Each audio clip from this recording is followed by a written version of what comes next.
All right. So, assalamu alaikum. Rahmatullahi wa barakatuh. Peace be upon everyone who's watching, listening. My name is Kenny Bomer. I'm the author of the book Consider Islam, Disproving the Patriots of Propaganda. And I'm the host of Consider This TV, where truth is made clear from falsehood. And so I do bear witness there's no God other than Allah, and I bear witness that Muhammad sallallahu alaihi wasallam is the final servant and seal of all prophets.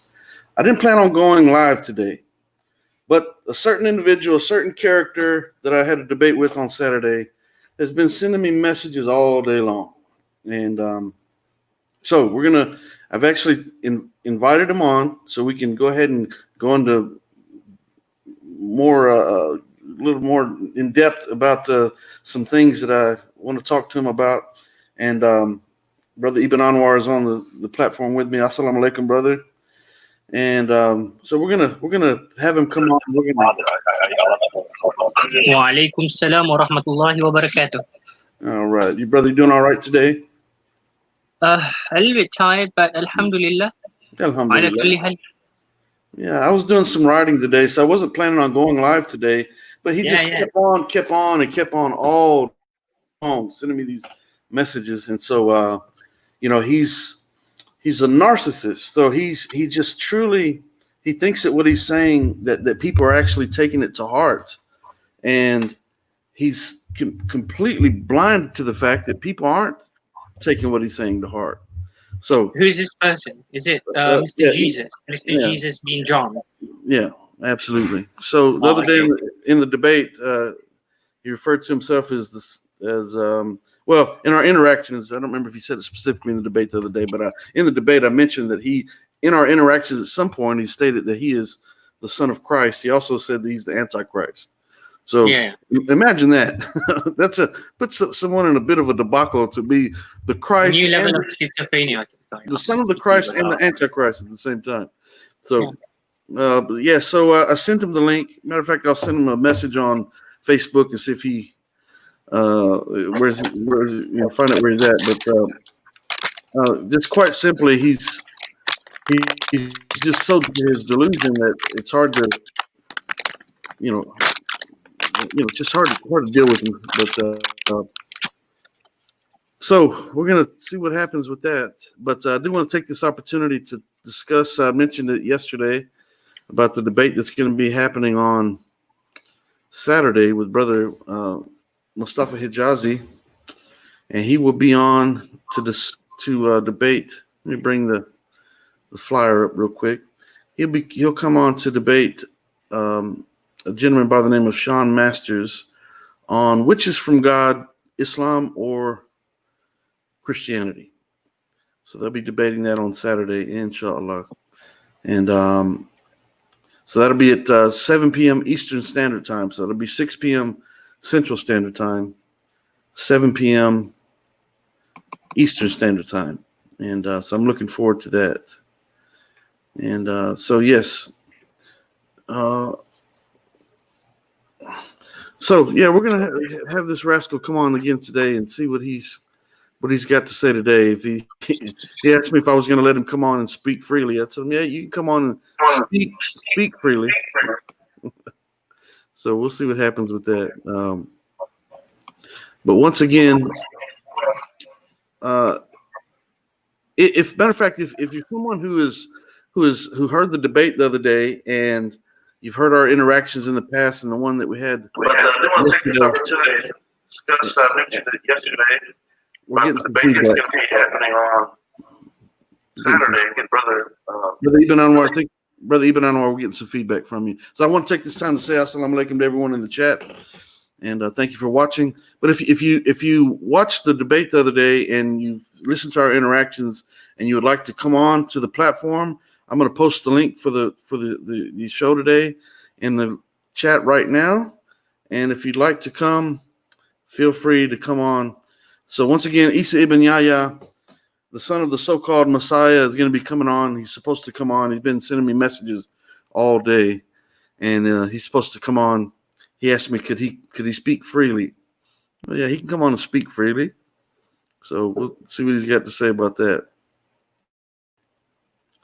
I see someone by the name of Jake is in the backstage. So Jake, if you're listening, The requirement for someone that I am unfamiliar with is that you will have to turn on your camera at least while you're backstage. Okay. I see you turn something on, but I don't see you. But yeah, I need to be able to see who you are. Everything is recorded. We've had some people pull some shenanigans in the past. As a matter of fact, at the end of the debate the other day, when we were having the discussion after the debate, someone was trying to get on the platform with porn again. I could see it backstage, but of course I didn't let them in. So the requirement to come on to the show is that have to see who you are. Got a new, see, he bailed on out of there based on that requirement. We'll see if he comes back. But so we're waiting for Ibn Yahya, the so-called son of the Messiah, to come back. Brother Ibn Anwar, I was getting some feedback from you a second ago. I'm not sure if you adjusted that or not, but I'm not hearing myself at this point. Your mic's on. So, yeah, we're going to wait and see what happens with him. But once again, on Saturday, the debate with Brother Mustafa Hijazi and Sean Masters will be at 7 p.m. Eastern Standard Time, and that will be at 6 p.m. Central Standard Time. And they'll be debating the topic, which is from God, Islam or Christianity. And I'm looking for the flyer, and I can't find what I did with the flyer right now. In my 5 dunya.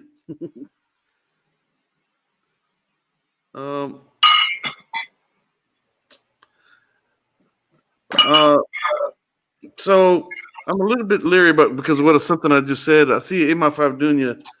So assalamu alaikum, brother. Are you there?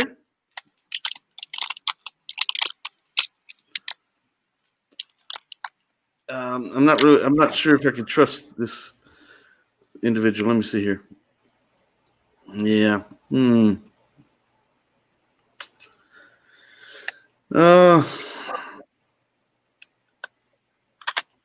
My hesitation is that someone could use the same name and come on and try to pull some kind of a stunt. So I'm a little bit leery. Is something up? No, I'm just a bit concerned because I don't want someone to come on and start flashing stuff. So I'm gonna bring you into the platform, but immediately speak. And we'll see what happens with this. So, brother, in my 5 dunya, you're on. Nigga. Shut up, fatty, get up. That's what I thought. Okay, so, yep. You see how that works? So brother, you got some Jedi powers there, Kenny. Huh? You anticipated. Yeah. So, I wasn't born 5 minutes ago, so the person saying, "Loser, get a real job." Okay, well, now you're saying in the private chat saying I'm a mega loser. Well, it seems that someone who's trolling would be more of a loser than someone who's actually here. I am. My name's Kenny Bomer. I'm the author of the book Consider Islam. I'm the host of Consider This TV. Alhamdulillah. So let's go ahead and bounce this rascal on out of here. So there he goes. He's been banned. So alhamdulillah. So there's all kind of people out there. So brother, in my 5 dunya, I didn't think it was you. So yeah, there's a lot of imposters out there. And there's another one that just joined as well. So it seems. So these people are something else. Islam is the truth. Okay, well, Islam is the truth, but once again, you have to turn your camera on backstage. Once again, I've got a new feature with the platform that does track all IP addresses, and it is actually a federal offense to come on and expose yourself and to post pornography. So just for anyone out there that's anticipating trying to do that, you might want to think twice about that, okay? So your IP address is being tracked, and the requirement to come on the platform is that you will need to turn your camera on at least backstage so I can see who you are. And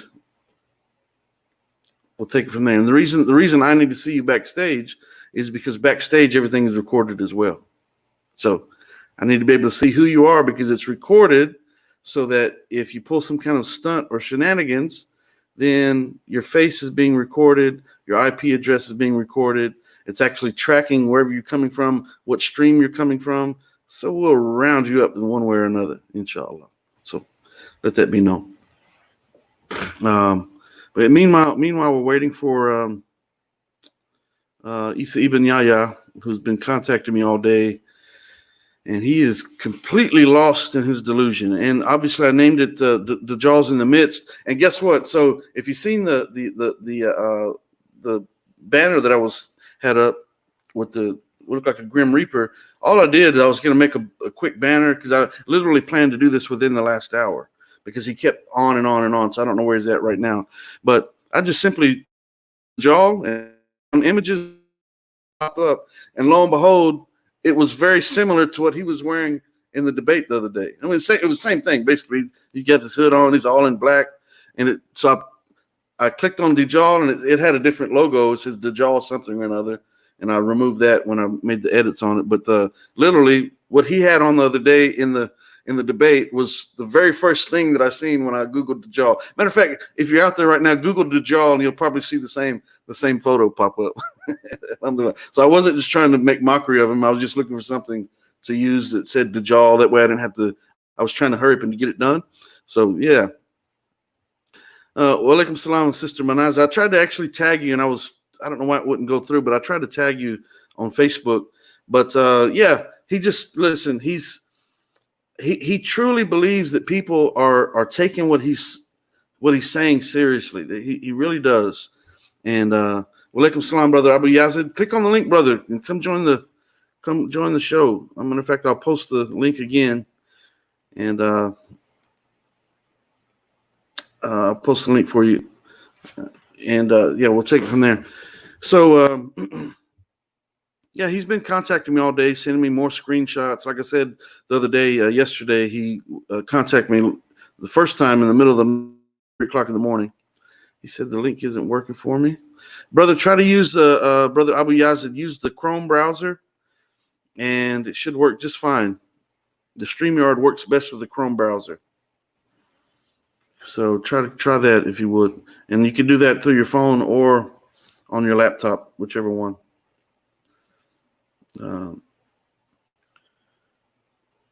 So meanwhile, we are waiting on. Okay, I see Islam is the answer backstage. Turned his camera on, and so we'll see what happens with that. Show your face, brother.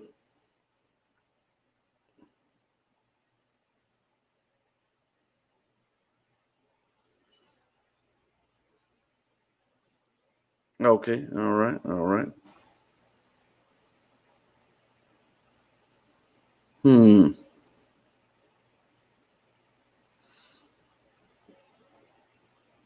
Okay.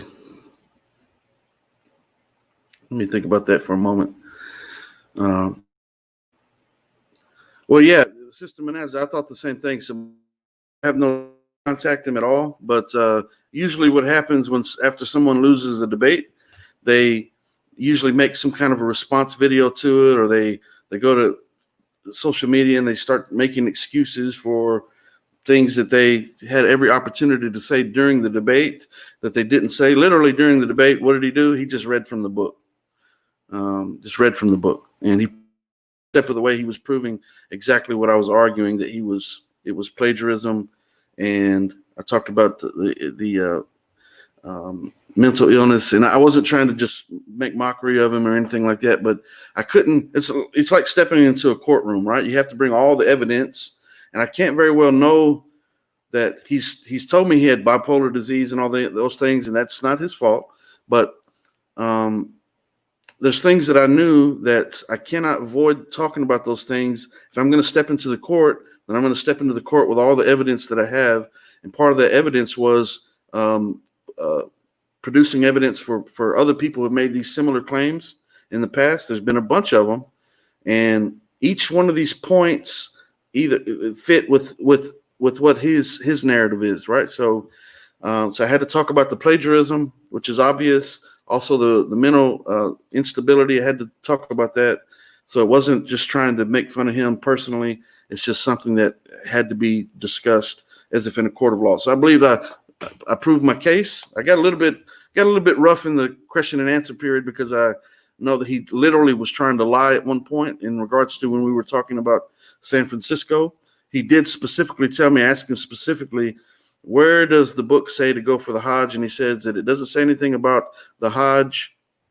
So it's to continue as stated in the Quran. He says, but in regards to that question, the book does say to come to San Francisco to America, to San Francisco in particular. But note, he answered that right when I was asking him about the Hajj. So obviously the book is telling people to come to America for what? What? Just at random, just come to America, go to San Francisco, and do what? Travel the curvy road. Matter of fact, I've traveled that curvy road. I don't know the name of it, but to do what? So it's no coincidence. I mean, I just literally had asked him about the Hajj, and his response was that it doesn't say anything about the Hajj, but it does say to come to America. It says to come to San Francisco in particular. So I just asked him about the Hajj. So am I not supposed to apply that to the Hajj? I didn't ask him about how many chickens old McDonald had on his farm. I asked him, what does the book say about the Hajj? And he did say it doesn't say anything about the Hajj, but it specifies once again to come to America, to come to San Francisco. And then right after that, he produced a passage from the book called The Hidden Prophecies, where it's saying to come to San Francisco. It doesn't say San Francisco directly, but it says come to the city of the Golden Gate and all those things. So he was basically saying that it was people were supposed to come for the Hajj in San Francisco. So, alhamdulillah. So I don't know where he's at. Let me send him a text real quick. Brother Abi Yazid, did you try it again with the Chrome browser?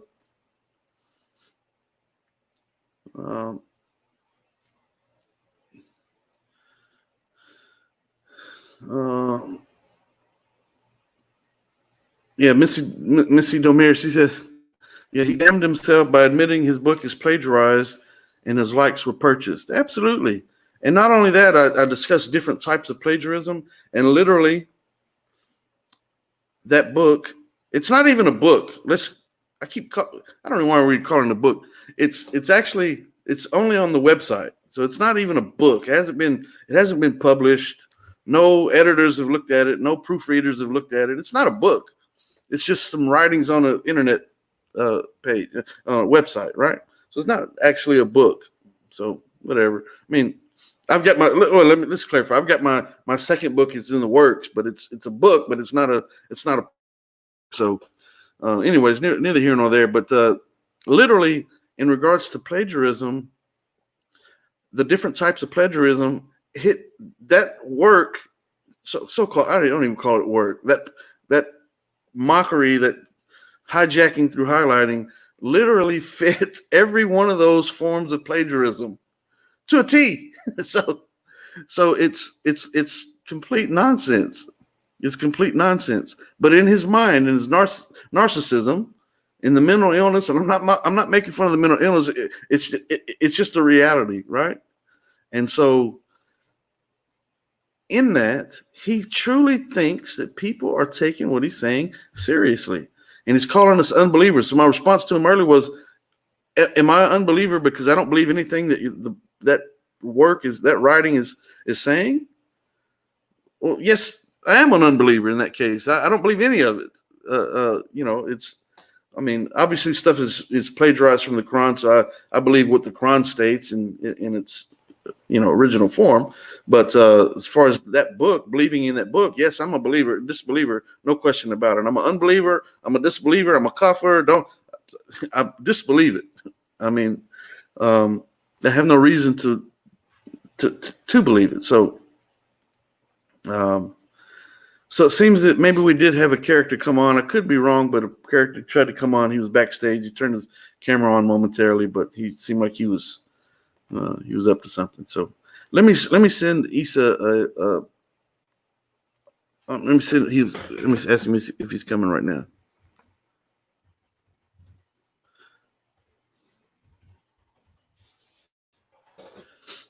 So we'll see what happens with that.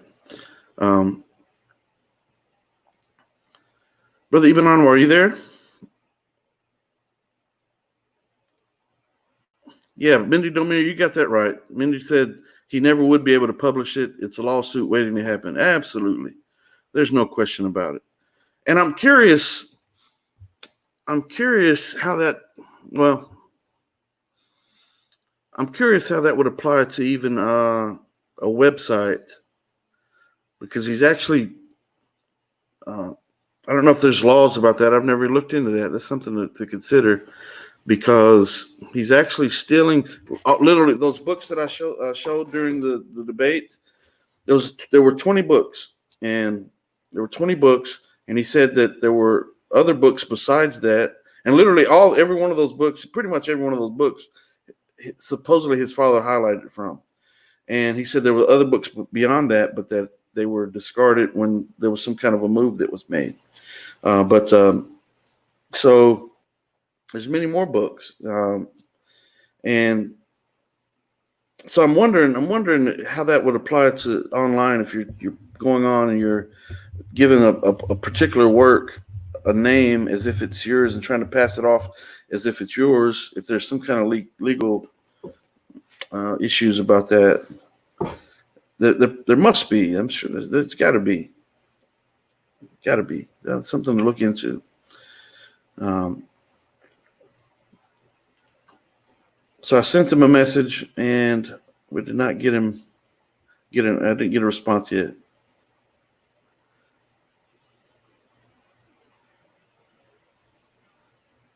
Brother Ibn Anwar, are you there right now?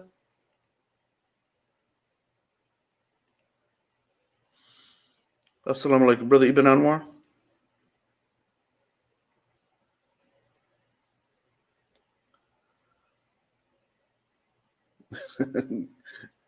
Get your pen. Oh, yeah.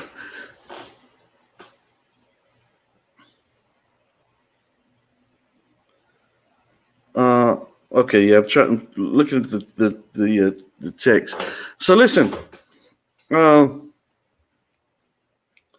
this Saturday at 6 p.m.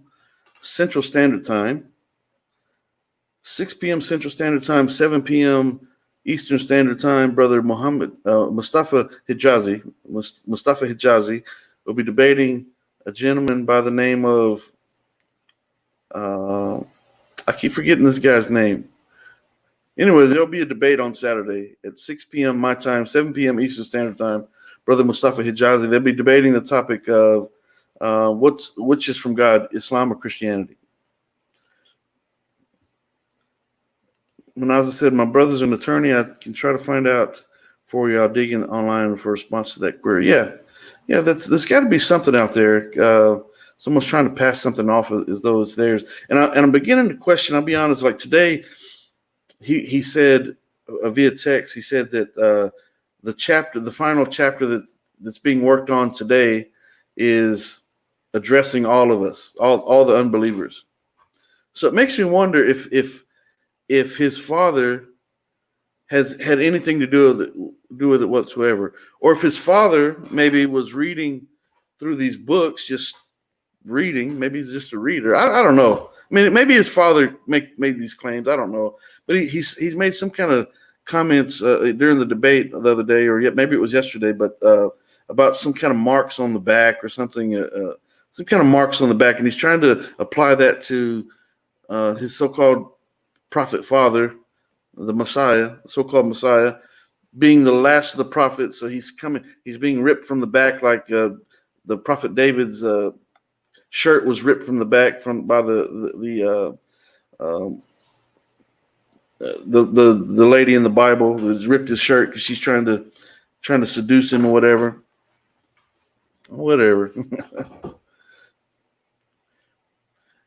So Mindy says, I wanted to ask him last night. It's sad his father passed, but it's curious that he's only publishing his works after his pass. Yeah. I know it. Yeah, and I've questioned a number of people have questioned whether or not maybe he's making all that up, just trying to pass himself off. Yeah, Joseph, you're right, brother. Joseph, not David. David was his shirt was ripped from the back. That's right. It was Joseph. You're totally right. Prophet Yusuf. That's right. Absolutely. My mistake. So yeah, I mean, it's so I'm waiting on him right now. Like I said, I wasn't planning to go live today, but I don't know where he's at. He contacted me all day, but then when I said, "All right, well, let's do this. I'll bring you on the show," and well, my words were, well, I told him I'll pick him apart. I had so much more that I wanted to address during the debate, but obviously the time was a factor. You can't get into everything, but there's so much more I can talk to him about. So we'll see what happens. Give him a few more minutes.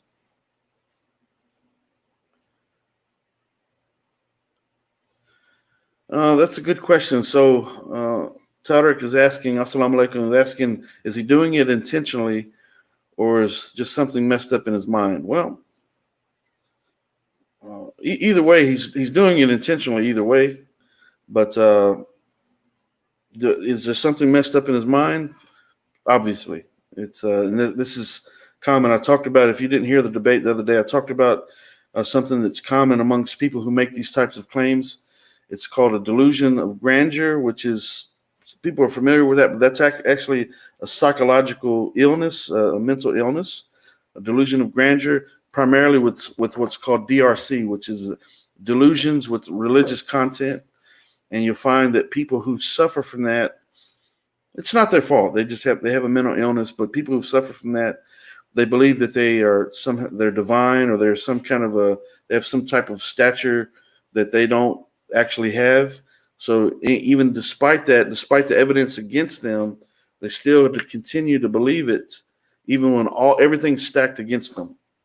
They still keep pushing it. They still keep pushing it. So I mean, he's obviously got a mental illness.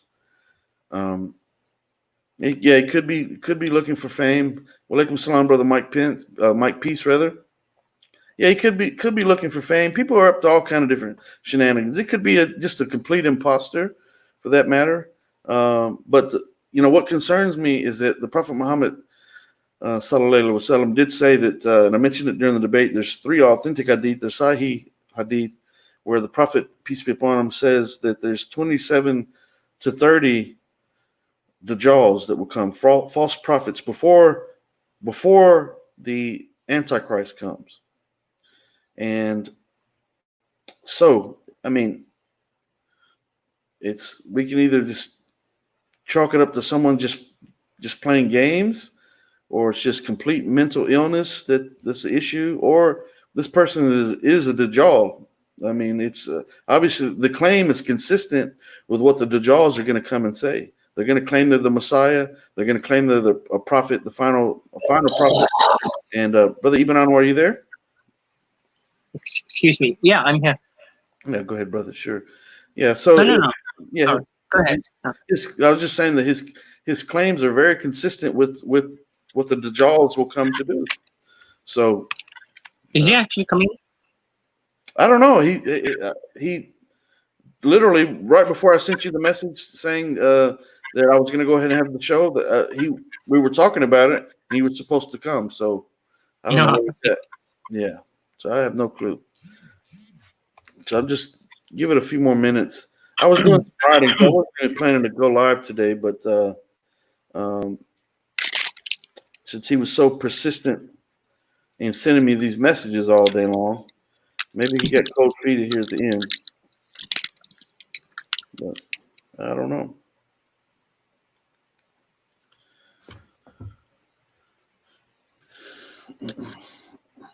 Well, yeah, so we'll see what happens. We'll give it a few more minutes, inshallah. But this is a good time to tell everybody once again about the debate with Brother Mustafa Hijazi and Sean Masters. His name is Sean. I keep forgetting his name. Sean Masters, which will be on a Saturday at 6 p.m. Central Standard Time, 7 p.m. Eastern Standard Time.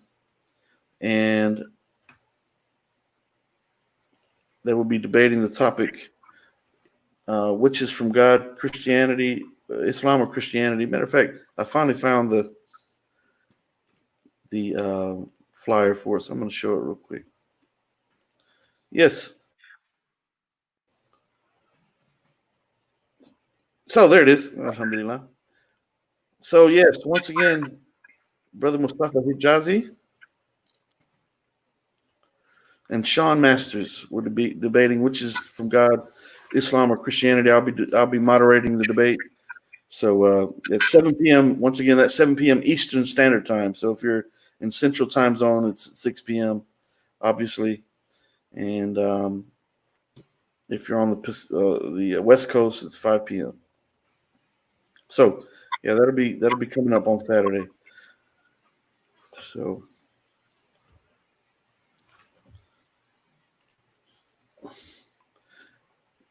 So, brother Ibn Anwar, I think you got a little heated with Michael on Facebook earlier. We don't even have to bring up what the topic was about, but yeah, it's Yeah. people are gonna come out of the woodworks on that one, but we'll deal with it accordingly. But yeah, so once again, like I said, I was doing some writing today. I wasn't planning on going live, so I'm not sure where this character is. I guess he got some cold feet, but I do thank everyone for coming on irregardless. And for following the show and supporting the show. I certainly appreciate it. And once again, if you know any reverts out there, if you're a revert, usually on Mondays I want to do the reasons to revert segment, but I had a sister that keeps kind of falling through on that. So I had her lined up last week. I had to make an adjustment at the last second. Today she was supposed to be planned, but this morning I didn't get the right response from her. So I planned to not go live today. I was going to do some writing, and I was doing some writing. But you haven't scheduled the next debate. Yeah, the next debate, I am Motamin. The next debate is this coming Saturday. It's Brother Mustafa Hijazi. Like I just showed the banner for it, or the flyer for it. And it'll be Brother Mustafa Hijazi and Sean Masters debating Sean Masters on the topic, which is from God, Islam, or Christianity.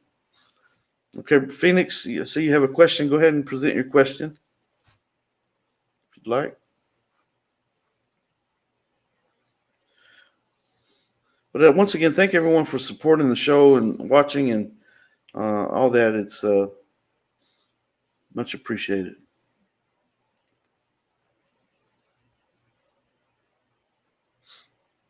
So I'm waiting for Phoenix to present the question that he has. Okay, sure. Said 1 second.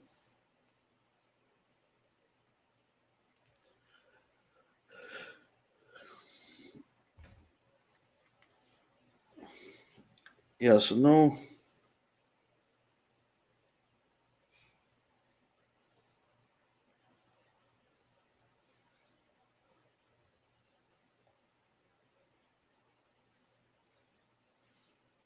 Okay.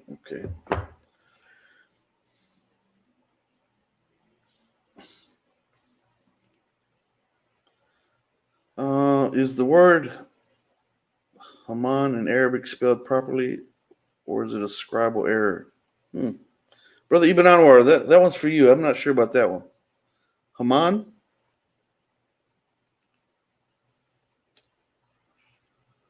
Brother Ibn Anwar, are you there?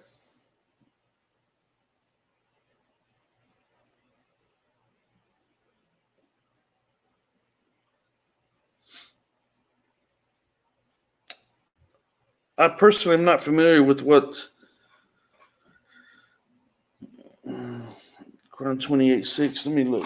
Well, I'm not familiar with the word Haman. I can't remember what this means. Bear with me 1 second, and I'll try to answer your question, inshallah.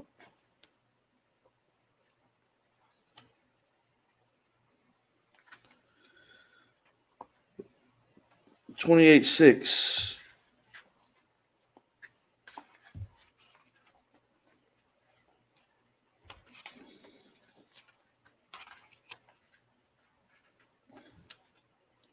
Okay.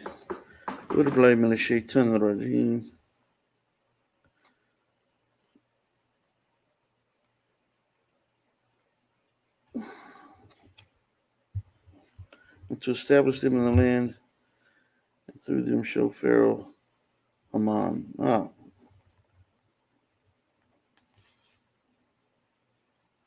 Okay, so yeah, so Haman. So it's commonly believed that Haman was in charge of architecture during the time of the reign of the Pharaoh at the time of Moses.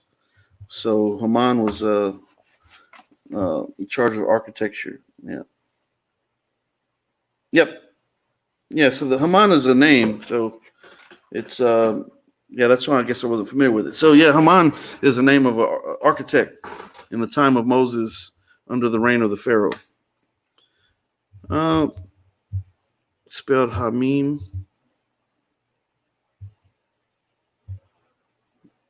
Yeah, I'm not sure about that. Let me look something up real quick. Nevertheless, it's a name, so it's not a really it wouldn't be a significant issue either way. It's just simply a name, so it's not really an issue. It doesn't change anything. It doesn't alter anything. It's a name. Maybe it's some people say for the name Jesus, they pronounce it Jesus, but it's neither here nor there. Okay, so yeah, in the translations it's spelled Haman. So once again, and to establish them in the land of power, and let the Pharaoh and Haman and their hosts experience what they feared. One of the people that So let me look at something real quick.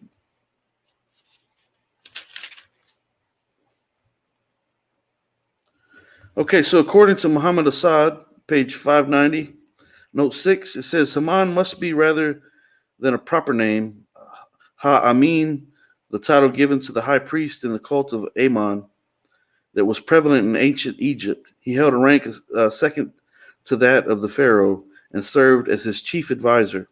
Another argument is that the psychist Morris Bukai, who claims that the name Haman occurs in some ancient Egyptian inscriptions, notably in one of the Hof Museum in Vienna, is listed as Rank's Dictionary of Egypt's personal names as Vorteher. I can't pronounce that. It says, however, Abdullah David and MSM Saifullah have detailed a scientific discussion about the identity of Haman. According to them, Haman may be simply an Arabized version of the ancient Egyptian name Amana, or Iman, or Amana, and it was used in the title for a high priest as well as an architect in ancient Egypt during the reign of the pharaoh. So it's really a non-issue. It's not historical reference. Yeah, the spelling of the name is neither here nor there. So the translators are going to maybe they're spelling it in different ways, but that's neither here nor there. It's not an issue either way. Let me check something else real quick for you, inshallah.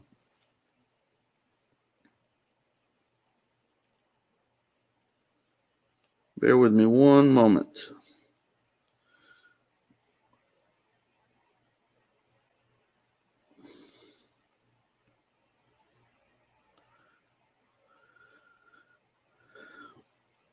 Yeah, so in Arabic it's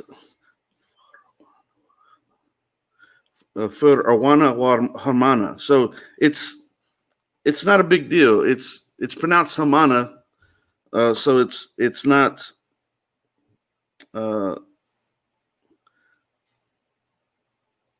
Yeah. So in the translation it says Haman, but it's pronounced in Arabic Hamana. So Hamana, right? Well, yeah, right. So it's not a big deal. Let me see what this.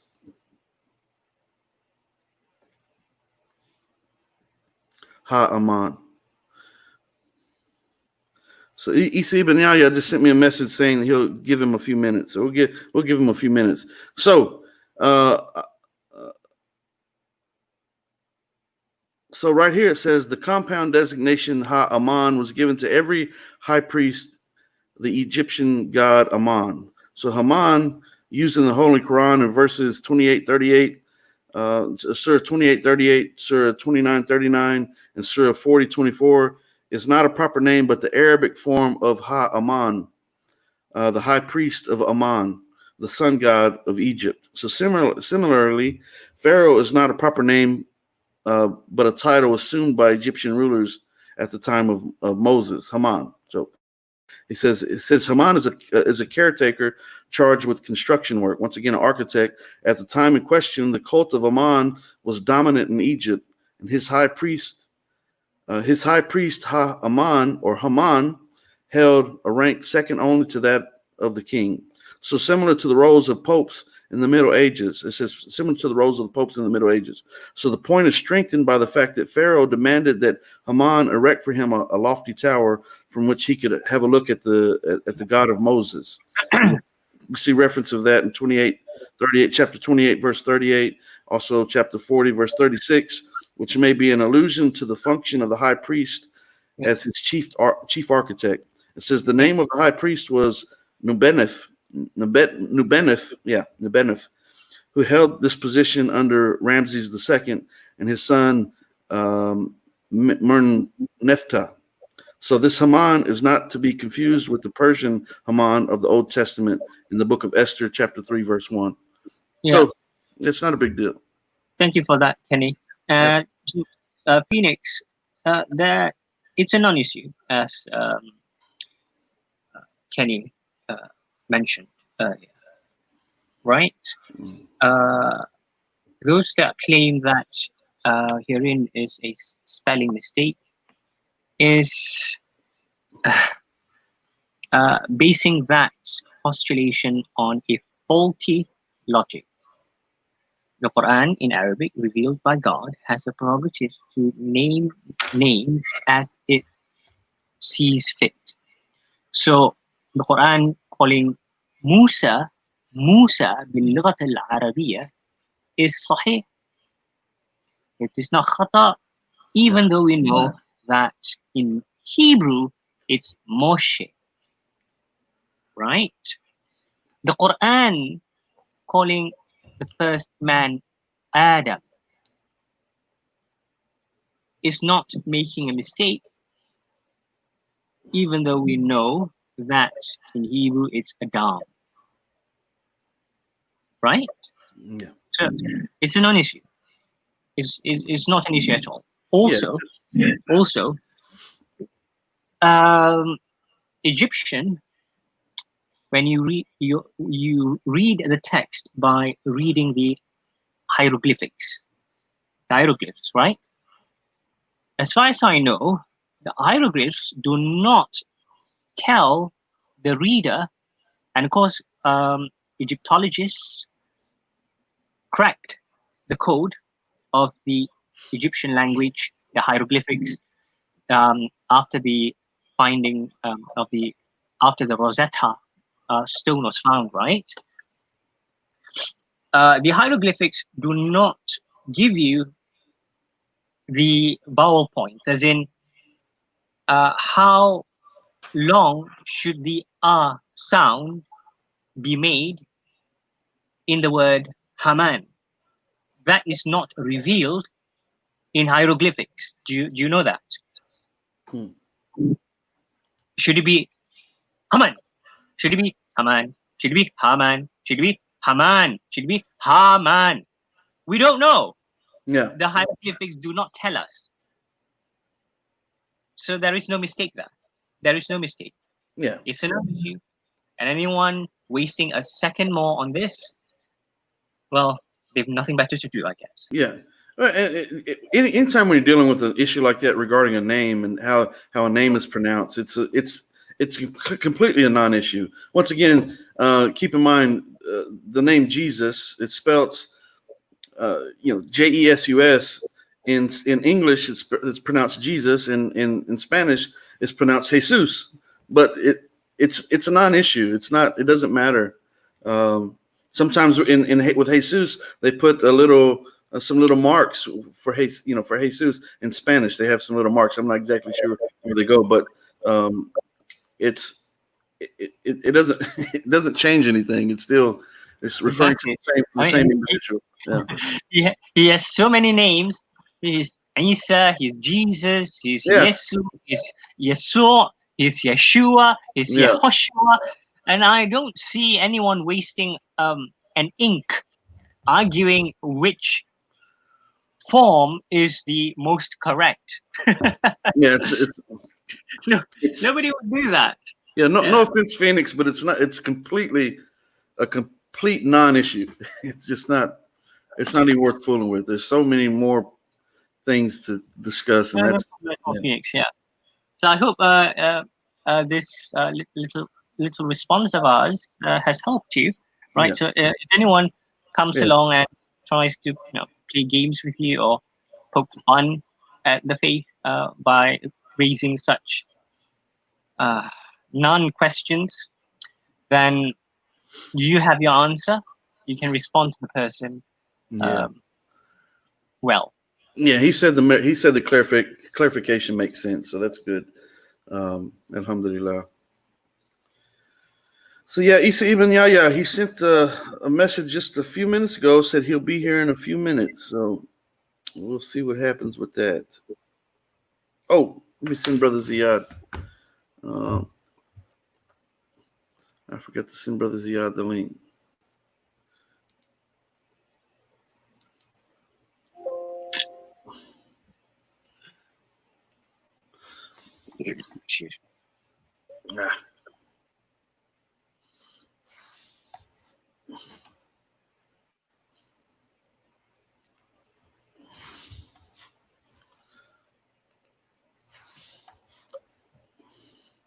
Brother, I've got way too many tabs open. I've got way too many tabs open.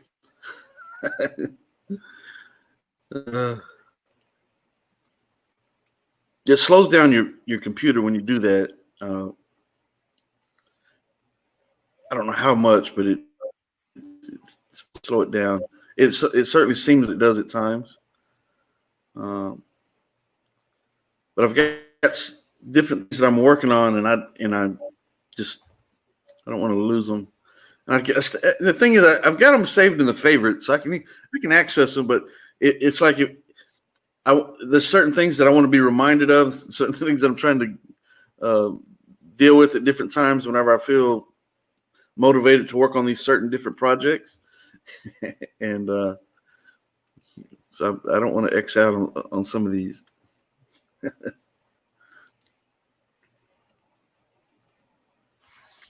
Brother, what's going on with the coronavirus in Malaysia? Alhamdulillah, we are coping quite well thus far. The number of infections have mostly reduced to a single digit. Typically, no local transmissions. What did you say about the single digit? Single digit transmission, as in daily transmissions, cases, as in it might be 2 persons or 3 persons. Wow. 1 person. Yeah. In Houston, it's worse than it's been the whole time. It's bad. So whoever's backstage named Islam is the answer, I think.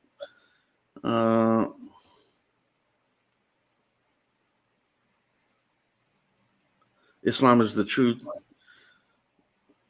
Yes, we deal with Christians quite often. That's what the show's about. I mean, we try to share Islam with people, but in the process of it, we talk with Christians.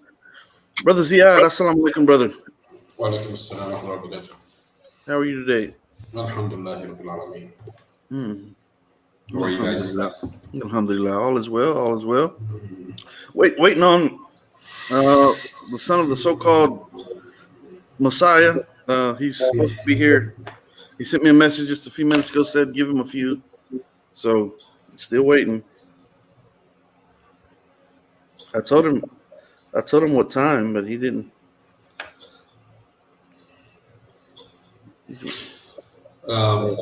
Hasn't he really embarrassed himself enough? Well, I guess not. Like I was saying before you came on, he's been sending me messages all day, and he's still saying the same stuff. He's still saying, "All you unbelievers." I said, yeah, "Look, if you're calling me in particular an unbeliever because I don't believe this nonsense that you're propagating, I agree. I'm a complete disbeliever in everything that you're saying, so I have no problem with that. You're not hurting my feelings by saying this." He's so far outside of the fold of Islam. It's just so absurd. Ridiculous. I told him today, don't call me brother anymore. We can be brothers in humanity and all that good stuff, but just don't call me brother anymore. I don't want any. You're not my brother, and I don't mean to be harsh. I don't mean to be rude, but don't call me brother like I'm your Muslim brother. I'm not your Muslim brother. You're not a Muslim. As far as I'm concerned. Why? Because you can't say the things that he says and call yourself a Muslim. You just can't. The fundamentals are gone. They're just wiped out. You're going to tell Muslims that have been praying by prostrating for 1,440 years that they're supposed to stand up and look at heaven, look to the sky when they're praying? Come on, man. That's not Islam. Islam is submission. What's better? Standing? Is that more in submission or prostrating? I mean, obviously prostrating. So what's better? What would the act itself? What would Allah more prefer? Obviously, he wants a submitting heart, right? He wants a submitting heart first and foremost. But Allah says in the Quran to remember me when you're standing, sitting, or lying on your side. So obviously, some people can't prostrate. In the masjid, sometimes the people that have some kind of medical issue, or the older brothers or sisters, they sit in the chair for the prayer, but they still go through the motions as though they're doing the prostration. A lot. But quite simply, humbling yourself as low as you can go on every level, mentally, emotionally, physically, spiritually, that's submission.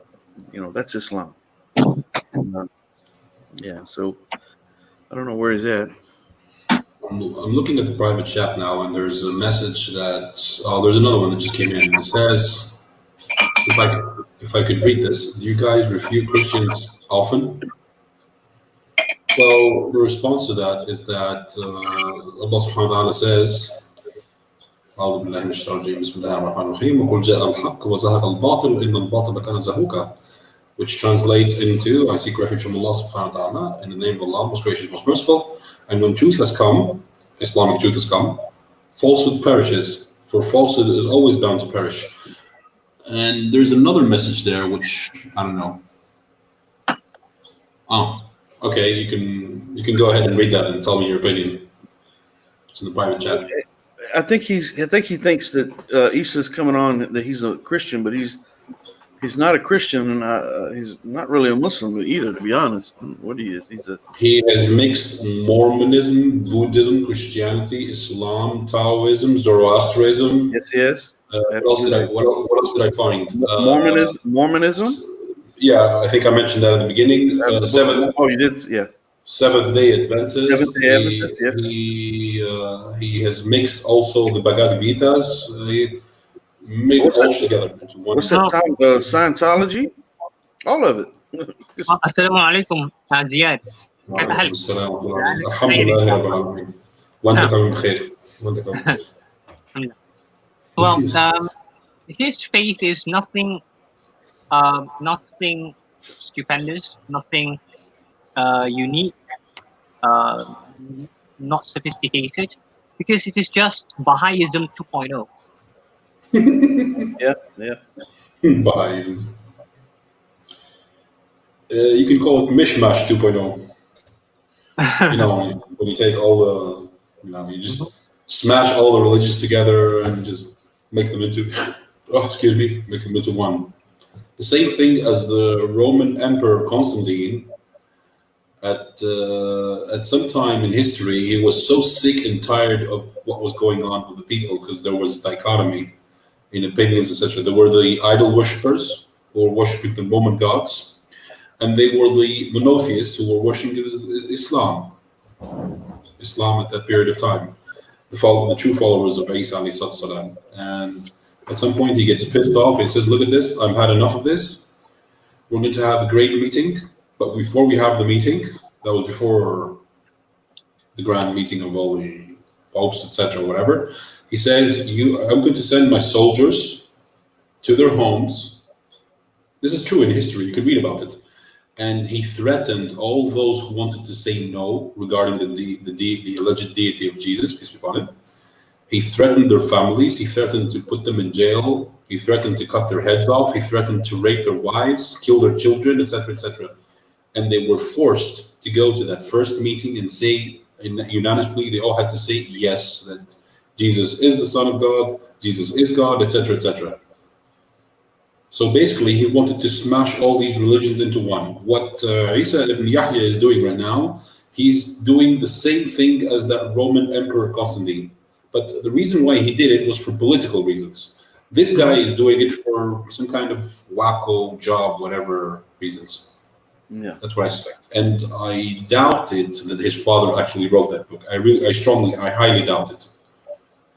Well, he made a comment to me today that made me question it even more. He said that in regards to who he calls unbelievers, disbelievers, he said that the final chapter that he happened to be working on today is actually addressing all of this. Well, how convenient.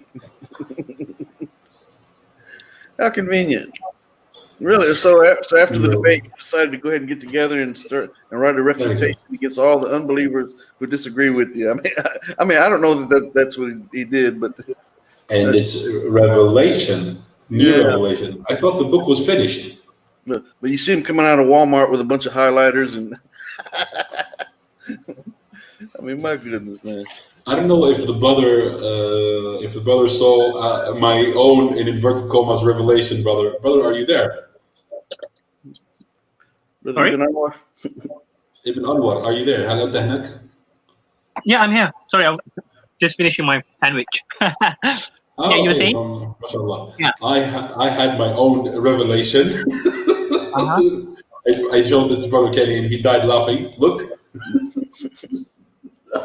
Can you read that? There's 100%. That's yeah. I mean,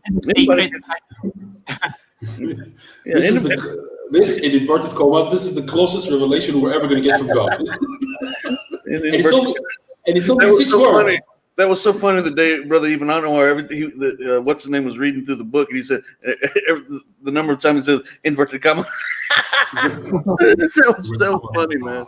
Inverted commas. He probably said it about 40 times. I was trying to the word. I was trying to the word. The day that you remember when he was reading, he was saying inverted commas, inverted commas. and you're right. I mean, there's so many words that are in inverted commas. It's like, what is that? What does that mean? What's being implied here with these inverted commas? What is this about? Every chapter is like that, and I wonder if he's going to go after the fact, after Brother Ibn Anwar brought that issue up, if he's going to go after the fact and change it all, take the inverted commas out. I bet he does. I bet he makes little adjustments along the way. I would like to thank our beloved sister Munazza Awan for bringing it up. Yes, it was the first Council of Nicaea that took place in 325 AD. Before the council, the soldiers were sent to many homes of people that had said from the beginning, we're going to go to say no. And they told them, if you dare go say no, we will either imprison you or kill you, etc., etc., or both. So they were forced to go, and they had more than 100 different, if I remember correctly, more than 100 different gospels, in inverted commas, gospels at that time, or at least 90. And they decided we're going to take this one, this one, this one, this one, and then they ruled out in the second one that took place in 380 something, if I remember correctly. They ruled out that whoever has any other gospel of any other apocryphal book or apocryphal gospel, that person is to be killed. No. This was a ruling. This was a ruling that they had at that time. And think, alhamdulillah, some gospels, inverted commas gospels, survive up to this day. And if you read them, you will be shocked. Like, for example, the Gospel of Thomas, or the Gospel of Judas, or the Gospel of Adam and Eve, or the Gospel of, what's the other Gospel that they say, which is supposedly fabricated, but it exists in three museums in the world? Barnabas? Barnabas, yes. Yeah. I have it here. Oh, do you really? I'd like to see that myself. I've never, I've read through it, but I don't have a copy of it myself. 39th chapter of the Gospel of Barnabas, not according to Barnabas, written by first person. He writes in first person. Did I tell you that I got the Schofield Bible after we were talking about it that night? Did you see the name Allah? Yeah, and I did see that. And while we were sitting and talking about it, Mika actually ordered it. So she said, when the show ended that night, she said, "Oh, that Schofield Bible will be here. They have it in this. They have it in the States. Yes, I know that. We ordered it. If I remember correctly, it is written with one L, but it's still Allah. Yeah, it's still Allah. Yeah. If you look at the footnotes, after every time the word God is mentioned, he says in the footnotes it's Allah. Yeah. Correct. Yeah. Mm-hmm. Absolutely. So, Mindy Nomir, she said that we should ask Isa how the Christians are receiving his messages. That's really a twofold question, because for one, on one end, they're going to completely reject him regarding his claim that his father was the Messiah. They're going to absolutely completely reject that. But they will also certain Christians will use his nonsense in order to attack Islam. So on one end, they would reject him completely because of the claims that his father's a Messiah, but they would also use it as ammunition in their attacks against Islam. That's what I tried to express in my opening statement. That's the reason why I thought it was important to address this issue, because the Islamophobes will use people like him to find anything they can in order to attack Islam any way they can. Well, Kenny, you actually. I'm sorry. I'm going to go pray Fajr and I'll be right back. Okay, inshallah. You actually won the debate hands down. The moment, and I was like, "What in the world is the matter with this person?" It's like entering the twilight zone. Yeah, because you basically showed, and he had absolutely no qualms agreeing with what you were showing. In fact, he gave you that material. Yes, he did. Namely, that his father went to Barnes and Nobles or some other bookstore, Borders or something, I don't know, right? Mm-hmm. And purchased some books off the shelves, started reading them and started highlighting them, and literally plucked those verses out of their sources, as how you would when you're plagiarizing something or when you're copying something for whatever purpose, academic or otherwise, and then utilizing those words verbatim many a time to create your own book that you now claim to be yours. That's and right. Then claim revelation. Huh? Yeah. and not only that, like someone right now, and I understand this, Brother Ibrahim, assalamu alaikum, brother. He's saying that he feels sorry for him. All right. So the thing is, I understand that we should be polite to people. We should, Allah says to be patient and all those things and dealing with antagonists. But at the same time, privately, this guy is contacting me, and the things that he's saying are so arrogant and so narcissistic that it's like, okay, at some point there's got to be a line that's drawn. Yeah. There's got to be a line that's drawn. But that is some kind of new level of heterodoxy that I never thought, I never even imagined that, I mean, it's one thing to believe yourself or believe someone having received revelation because he hears voices or he, had some non-tangible experience of the supernatural, the metaphysical. That's one thing. We're quite familiar with that. But to have someone who obviously in front of you is reading out of a book and highlighting certain words, sentences, and literally copying those sentences it's so and bizarre. putting those sentences onto a piece of paper and then say, "This is revelation from." And then tell you that you're wrong because you don't believe it. Not only that, but you and everyone else is wrong. 2 billion Muslims in the world today, and all of y'all are wrong. Everyone. I mean, it's so. I can't. I'll be honest. I can't believe that I've even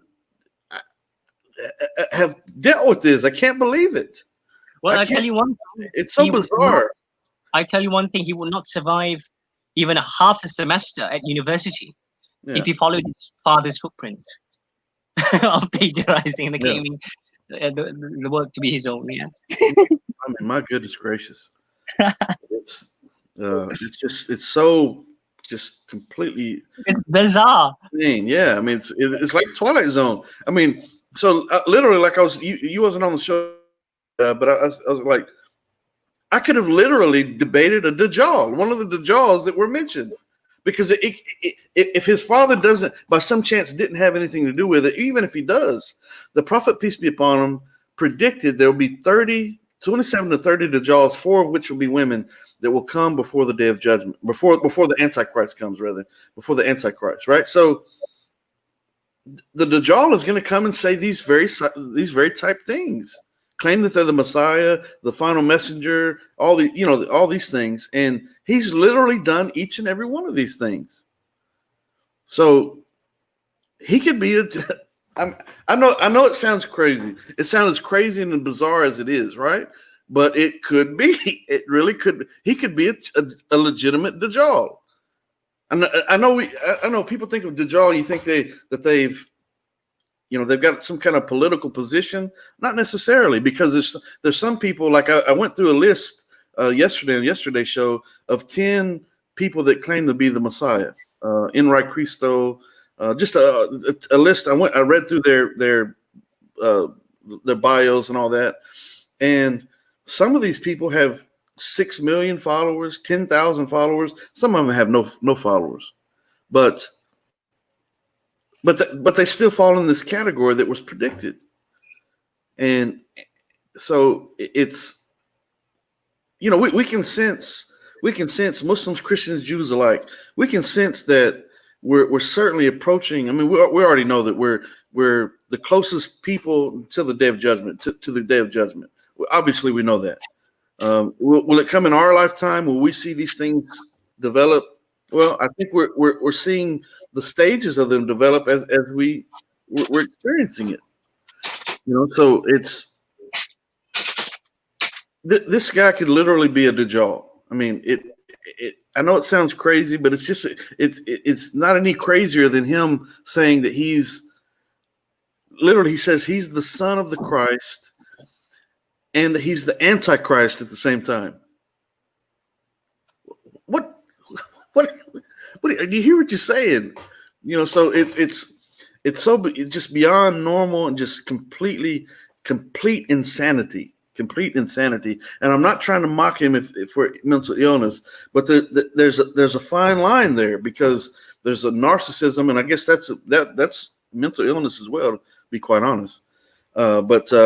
So there's so many issues there that you got to look at the big picture and say, all right, well, someone's got mental illness, but at some point along the way, he can function. He can. I don't know. It's complete insanity. I can't believe I've even come across. I'll be honest. He annoys me worse than any Islamophobe that I've ever dealt with. And I've dealt with some very harsh ones, especially one atheist in particular, an anonymous atheist that I really can't stand. But this guy, because he claims to be a Muslim. You seen him the very first time that we interacted with him. Actually, the very first time we interacted with him, he read something from that book, and because it had part of the Quran in there, I thought he just threw in something from the Bible to compliment it, and I complimented him about it. I don't know if you remember that. I don't know if he was on the show when that happened. Do you remember that? Yeah. But at the time, see, I was fooled by it.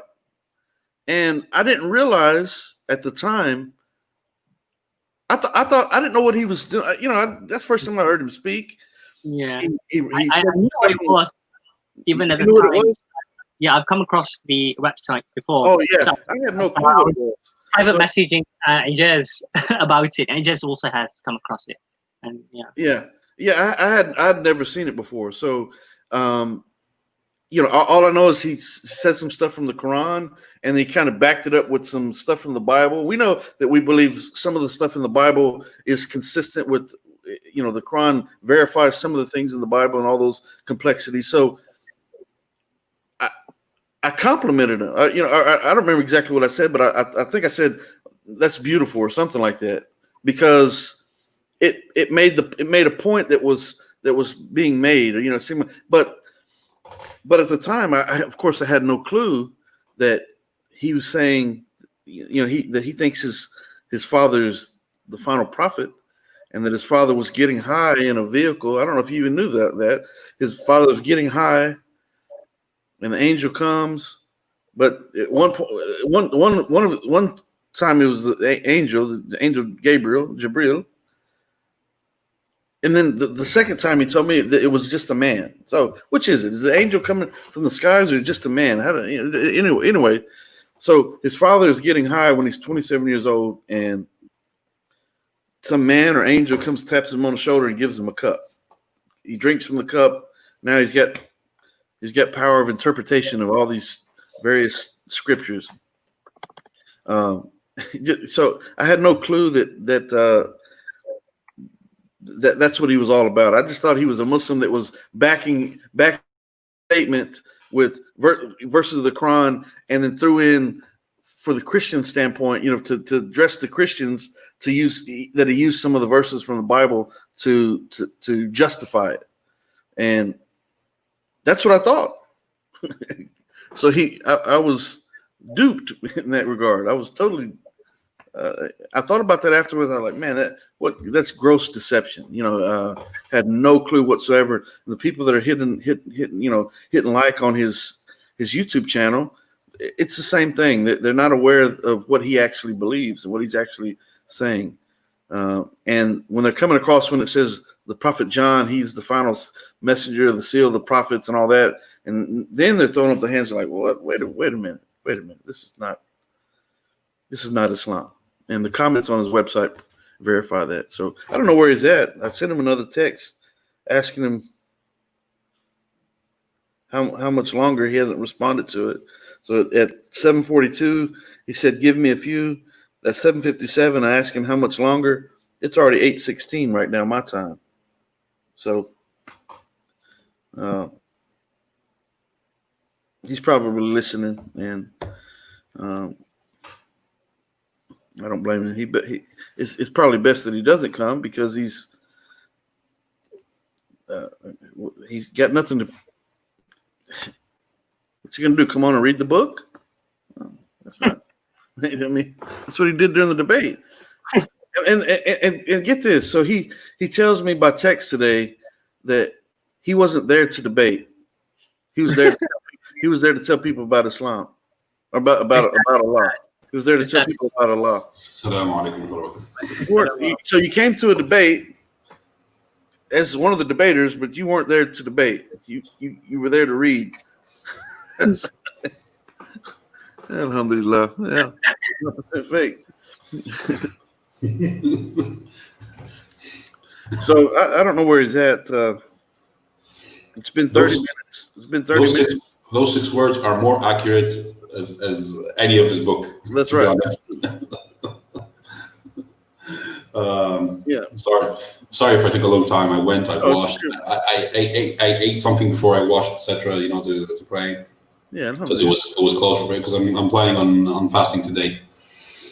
Doing it for health benefits, to be honest. That's good. Good. Yeah, because I have to lose just a few kilos. Yeah. Anyway, so but I don't think I took a long time, did I? No, brother, you're fine. Okay, great. Usually I'm fast. Usually. No, you're fine. I'm gonna give him about 10 more minutes. I've got some writing to do. That's what I wanted to get some stuff done this evening, so I didn't plan to go live, but he seemed to have a lot to say by text. And at one point I told him, look, I'm not gonna go back and forth with you but via text. I don't like doing that. I won't do that. So if you want to come to the show, we'll have a discussion at the show. I'm not gonna text with you all day long. So he just kept on. So we'll see what happens. Meanwhile, once again, on this coming Saturday, Brother Mustafa Hijazi will be debating once again Sean Masters on the topic of which is from God, Christianity, or Islam or Christianity. And once again, that'll be on Saturday. So I'm looking forward to that debate. Okay. And one of the interesting things about that person, Jesus being John, is as you said, his insistence on describing himself or labeling himself Muslim, which is the strangest thing. Confusion in terms, because he makes it clear that as far as we are concerned, we're wrong. Because to us, Muslim equals basically the five pillars of Islam as they are, and whatever that entails, and the 6 pillars of faith, right? Yeah. That is what Muslim is. But he and his religion throws the bulk of both arkan out of the whole thing, and retain what? Even the shahada is is cut up into pieces, right? Yeah. He retains only the first part and abandons the second. So by what definition of Muslim is the person Muslim? If Muslim means following certain things, believing those certain things, logically, disbelieving those things makes you not a Muslim. So if you insist on being a Muslim, then you must have a different definition of a Muslim, which now brings up different questions to the fore. Number one is, what gives you the right to hijack a name, a word that has been copyrighted for more than 1,400 years by billions of people, well, more than a billion at least, for sure. Yeah. And saying that the whole damn lot of them have been wrong, and I now am right. 1,400 years later, I am the authentic Muslim. Every other Muslim before me, no, false. That makes absolutely no sense. I'm going to call him live right now. I'm going to call him live right now.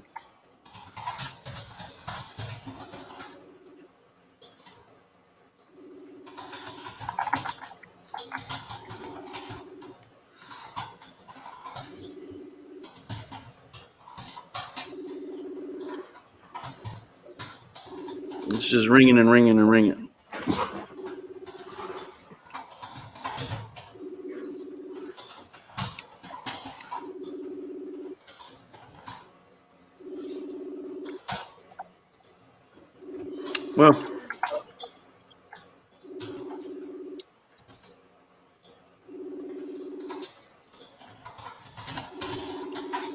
Well, he could be in the midst of receiving new revelation. You never know. Well, he told me he was going to work on some more, publishing some more videos. He said if I wasn't going to allow him to come on and speak freely, that he would just spend the evening doing what he planned to do, which was publish some more videos. So he didn't answer. So I don't know. But yeah, he contacted me. He sent me a message at 8. Let's see, what time was it? At 7:42. Yeah, 7:42, saying give me a few. 7:57, I asked him how much longer. I just called him at 8:22, so that's been No. So I guess he's not coming. That's fine. That's completely fine. So be sure to tune in, inshallah, for Saturday for the debate, inshallah. Matter of fact, I need to check my email for Dr. Shabir. Let me see if he's responded. He's supposed to be on this week. Dr. Shabir Ali. Let's see if he responded yet. No, he did not respond yet. So, anyways, so we'll figure it out. But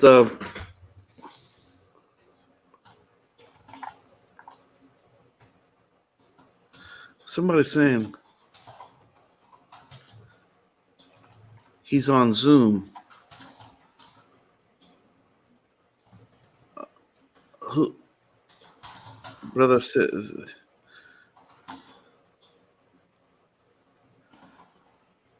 I think you can't see your text. Okay.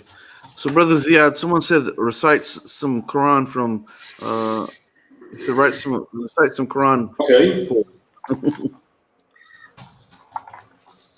Okay, inshallah. But right before I get into that, I just wanted to clarify something.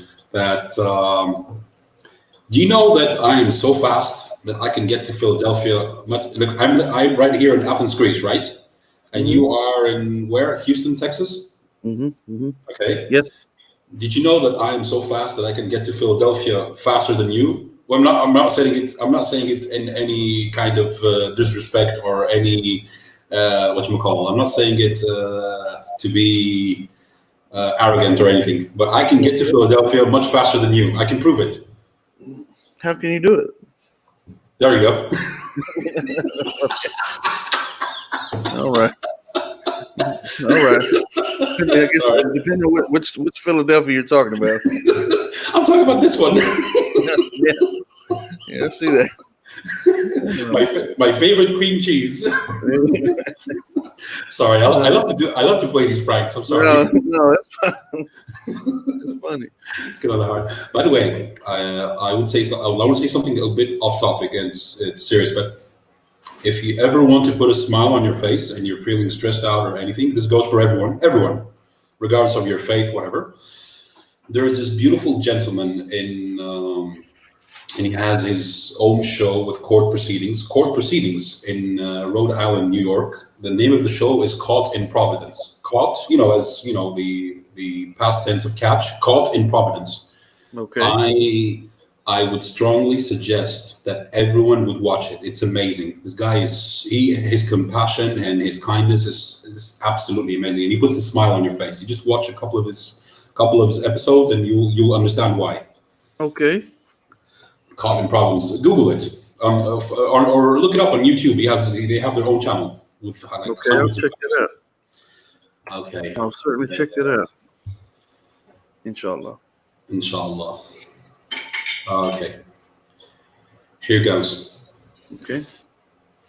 أعوذ بالله من الشيطان الرجيم بسم الله الرحمن الرحيم الحمد لله رب العالمين الرحمن الرحيم مالك يوم الدين إياك نعبد وإياك نستعين اهدنا الصراط المستقيم صراط الذين أنعمت عليهم غير المغضوب عليهم ولا الضالين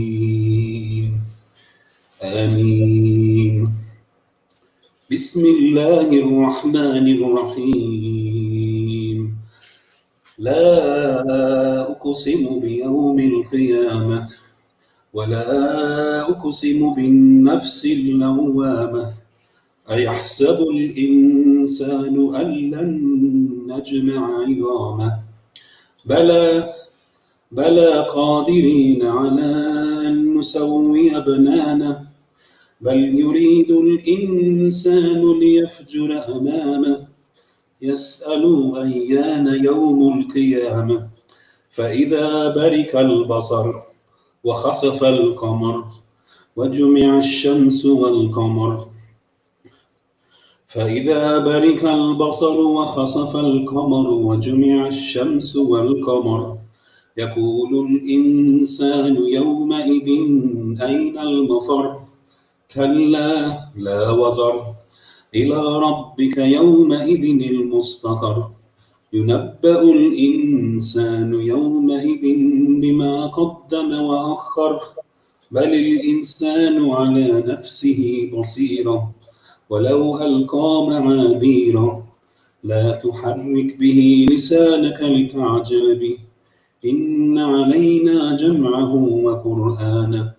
فإذا قرأناه فاتبع قرآنه ثم إن علينا بيانه كلا بل تحبون العاجلة وتذرون الآخرة وجوه يومئذ ناذرة إلى ربها ناذرة ووجوه يومئذ باسرة تظن أن يفعل بها فاكرة كلا إذا بلغت التراقي وقيل من راق وظن أنهم الفراق والتفت الساق بالساق إلى ربك يومئذ المساق فلا صدق ولا صلى ولكن كذب وتولى ثم ذهب إلى أهله يتمتع أولى لك فأولى ثم أولى لك فأولى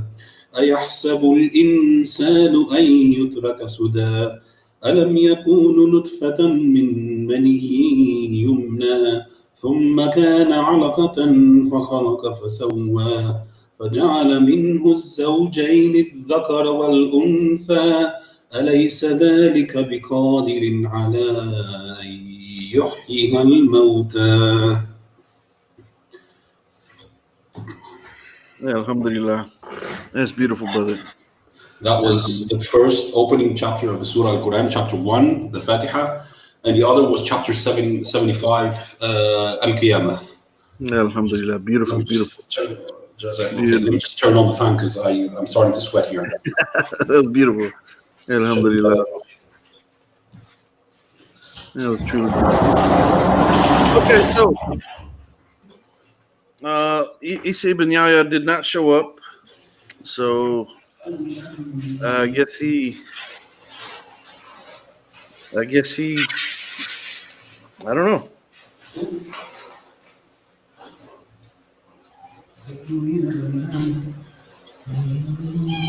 I did tell him that when he came, I would like for him to come because I was not done picking him apart. So I don't know if that did it, but I had many other things that I could have addressed during the debate, but obviously time was running out. But alhamdulillah, it's something, I'm passionate about it because I can't stand the idea of anyone speaking anything ill against Islam from Muslims, non-Muslims. I don't care who it is. Obviously, I don't believe this guy's a Muslim, not even close. But it's because Islam to me is so beautiful. It's I don't want anyone messing with it. So it's sometimes I get a little too passionate about it, and I listened to matter of fact, I think the opening statement, I gave my opening statement, the closing statement, I think they went fine. I think I addressed every point that I wanted to during the debate, but I found when I listened to it, I listened back to it, I wish I'd have just stayed a little calmer during the rebuttals and primarily during the question and answer period. But I caught him in a legitimate lie. So during the question and answer, I was actually angered by that. I found myself actually angry because I knew he was lying. And so, but nevertheless, I needed to calm down a little bit and just be a little more patient. But then, alhamdulillah, that comes comes with getting caught up in the emotion of the debate and all those things. So, brother, I guess like I said, I was going to do some writing today, so I didn't plan on coming on. But since he was messaging me all day long, figured we'd go ahead and have a discussion. But look, I don't know if you can see all these messages. You probably can't. Let me take a look. I don't know if you can see all, but he's. If you could bring it a little bit closer to the camera, just a little bit. That's a lot. That's a lot. Yeah. No, you don't. You don't have to show us exactly, but I can tell. Very quick glances. And it's like, all right, dude. I don't. By the way, because people have been asking me, some of my students actually found my YouTube channel and they asked me, why do you use, I wanted to clarify this since this is recorded too, why do you use the American accent when your original accent is British? I'll tell them, well, it's very simple, because I want the person I'm speaking to feel comfortable. For example, if you, Brother Kenny, if you were Irish, British, South African, etc., I would speak to you in one of those accents, because I can speak almost all the accents. But my original accent is the British. Oh, okay. In case you didn't know that. No. I happen to think that the British talk much better than we do, especially here in the South. So I'm sure I have a Texas accent. I mean, I'm sure I don't hear it, but you sound, for me, you sound like the classic old-time American. So, maybe I try to clean it up a little bit when we're live. I just talk, but I happen to think the people from the UK that they sound so much more eloquent, and just I like how they talk. Absolutely. Okay. Absolutely. Except they don't pronounce their T's for some reason. Who? It seems that the people from the UK they don't pronounce their T's. Depending on which part of the country you're from. Yeah, I guess so. Yeah, but it seems to me that they don't pronounce their T's. But nevertheless, I think they sound their accent is far better than the American accent. Matter of fact, the American accent sounds so plain, just plain. If you want to. I can't remember this South African comedian. He's respectful. He doesn't. He rarely swears on his shows.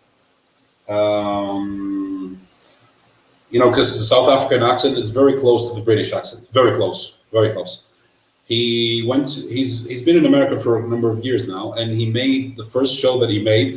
He was actually telling off the Americans in a funny way that you pronounce the words in a different way and they have different meanings.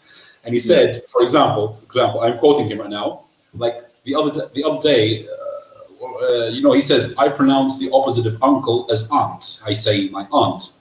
Over here in the States, you say my aunt, which for me is an insect, which made me look like an ass. And some people here say aunt, but most people say aunt.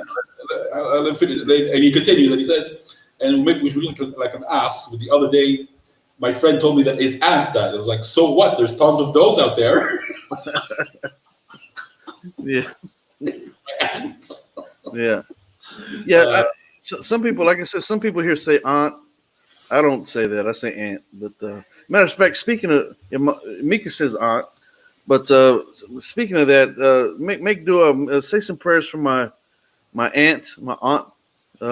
She actually your aunt or your aunt? My aunt.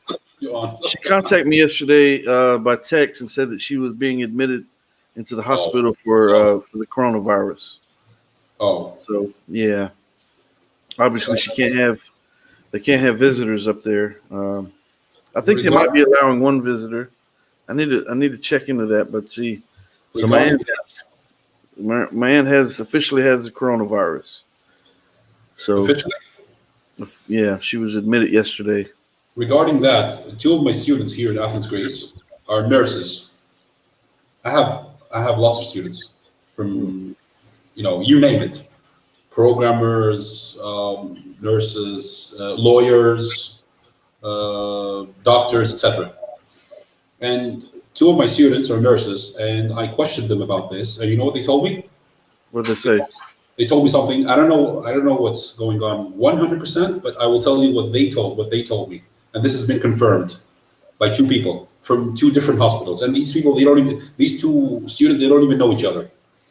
They told me that they have been ordered. Now this is going to be shocking, and I don't mean any disrespect to anyone, but they have been ordered actually in the university, in the hospital, that if anyone dies of any cause, you will write it down as COVID-19. Now that's interesting. Yeah. So if someone dies in a car accident, a heart attack, a stroke, pancreas cancer, you name it, they're going to write down COVID-19. Why would they do that? Unless there's something fishy. I'm not saying that your aunt is. I understand. Of course, every single Muslim who hears this should make dua, and I'm going to make dua for her to recover from what she has. But with this evidence that I have, I doubt that this COVID-19 thing is an actual virus. What I suspect is that they made up a name and they placed it. They took up an old virus, an old existing virus, and they renamed it. And they're making people panic. Their purpose is for the great pharmaceutical companies to sell and to shut down businesses. That's their purpose, in order to destroy the economy. Yeah. Who's behind all this? This is not some theory. This is not some conspiracy theory. This is true. We see this happening all around us. Yeah. Well, brother, remember what happened with George Floyd? But right, George Floyd. They even tried to say the same thing about the coronavirus. But being the fact that I wrote this book about propaganda, so I don't doubt any of that. I certainly don't doubt any of it. I've got my own doubts about it as well.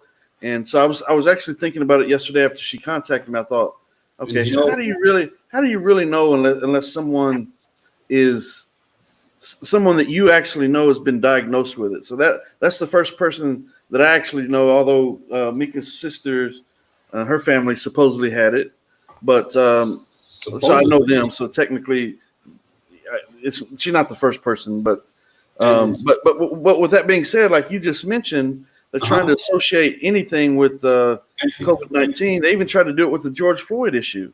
Say he had COVID-19. Maybe he did, but maybe he didn't. Maybe he didn't. And the way propaganda works, what do? They repeat something over and over and over and over and over again and try to instill fear. They've got it's.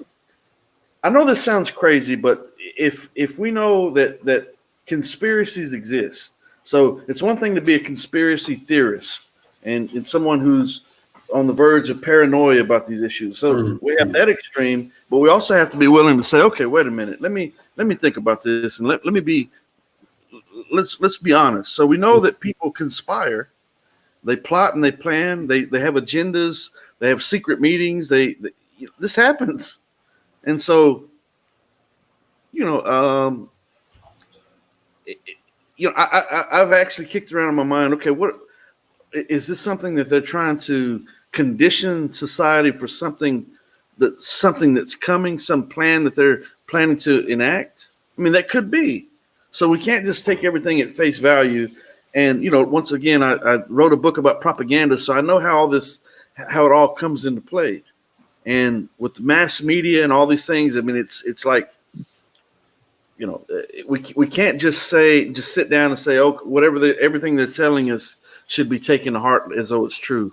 We just can't do that. If we do that, we're fooling ourselves. There's a very easy way. There's a very easy test which you can conduct yourself if you know any person who's honest and has his own microbiology lab. Very easy test. Yeah. And I challenged both my students, before they admitted the truth. They were reluctant, but they admitted the truth in the end. I told them, listen, I'm going to come to your hospital where you work. I want you to give me a sample of this COVID-19. And then I'm going to take it to a friend of mine who has his own microbiology lab, and we're going to compare this sample with all the other known viruses. And if we find any match, you are liars. Yeah. One of them, in the beginning, she got a fight in with me, and she temporarily blocked me on Facebook. But then she unblocked me because she said, and she apologized, said, "I'm sorry, but this is what they told us. This is what they ordered us to say to everyone." And the other one, she was taken aback. She was shocked, and then she said exactly the same thing, with the only difference that she didn't block me. But the first one blocked me temporarily, and then she came back. She apologized, and she said, "I'm sorry, but we were ordered to say this." What does it prove? If COVID-19 inverted commas, if in inverted commas COVID-19 exists, it's not called COVID-19. And by the way, mashallah, our sister Munazza, jazakallah khair, what on earth does Bill Gates have anything to do with health and care? This guy, and there's a joke going on Facebook regarding Bill Gates. This guy, how can Bill Gates keep viruses out of the body when he wasn't even able to keep viruses out of Microsoft? Yeah, well, that's a good one there. I actually haven't heard send my regards to you. That's a good one. I haven't heard this Bill Gates issue, so kind of fill me in on that. You don't know? No, I don't know about it. Bill Gates has come up with his own vaccine, which allegedly is going to help the body and it's going to give people immunities and stuff like that. Well, we all know that in the 21st century, there's something called nanotechnology. Would you risk even a 0.01% chance that this nanotechnology would be inserted in this inverted commas vaccine? Of course not. So what on earth does Bill Gates have anything to do with health and care? This is interesting because the Christians are going to jump all over this in regards to the mark of the beast. So something that's going to be connected into you, or some kind of a tracking device of some kind. So Christians will jump all over this issue. Mark of the beast. Mark of the beast. You just reminded me of something very interesting that I saw on Facebook about 2 months ago. If you take the alphabet and you take it with numbers next to it, and you write down the word coronavirus, and you, for example, for C, you're going to put 3, for A, you're going to put 1, etc., etc. And if you add the numbers together, I actually did this. I actually did this for myself. The total is 666. Really? Yes, you can do that. You can actually do that. Add, like for example, we all know for each letter, whatever number it coincides with in the alphabet. Yeah. For example, the E is number 4, the A is number 1, the B so you is just number get all those letters and add them all up. Get all the letters, and you add 3 plus, I don't know, 18, whatever is O, etc., coronavirus, and you add them all together. The actual number comes up to 666. And I don't know if this was made intentionally, but now they're going to have the Christian missionaries and the pastors, etc., saying, "Oh, look, this was mentioned in the book of Revelation, chapter 13, verse 18, which says that the number of the beast is 666." Yeah. It's, I don't know. Maybe they fabricated this and they made the number perfect to be 666. It could be. Brother, it could be. It's only Allah subhanahu wa ta'ala knows. MI5 Dunya, assalamu alaikum, brother. Thank you for always moderating the chat. He says, we have to remember that in the UK, 800,000 people die each year. That's roughly 1,350 a day before coronavirus. I wonder what the number has been after the coronavirus issue. Do you have any idea? If you have that information, please post it. This year, according to the latest statistics I read around the end of April, there was at least 407,000 deaths in Italy, which had nothing to do with COVID-19. And they tell us we should be afraid of this new virus, which killed less than 30,000 by April. Or was it 30 or was it 35,000? I can't remember the exact number on that one. So which is more dangerous? Classic disease that has already killed 407,000? Well, not in total, not just one disease. Should we afraid of all the other diseases which killed 407,000 until April, or should we be afraid of one virus which killed, allegedly, new virus, whatever, it's not new, but we know that. Well, for those who can comprehend, that killed less than 35. Which makes more sense? Yeah. So, the thing is, like, when I think about it, I'm thinking, okay, so this is supposed to be a worldwide pandemic, right? And I'm thinking if this was manufactured and it's not real, which which very well could be the case, but who would have gotten together? I mean, obviously, world leaders would get together to do this, but would it be someone from every country? How would they get together to conspire and concoct this plan? And what would be the ultimate goal if they did? And with so many, if that's the case, with so many people involved in it, you would think that it would get out, it would leak somehow, that it was just a conspiracy, or it was just it's already leaked. Assalamu alaikum warahmatullahi wabarakatuh. Sorry, I just stepped away to have a quick shower. I heard only a little bit, but I know that Brother Ziad has his concerns with the current crisis. I do not entirely agree, but I do agree with some of the points that he raises. For example, in the way that the lockdowns are being handled, how the medical explication is being offered to the public by the medical professionals, right? We don't get a clear medical explanation for us to understand what exactly is the virus that we're facing. What exactly is it? I mean, just yesterday, I don't recall, there was a paper published saying that it's not respiratory, it's vascular.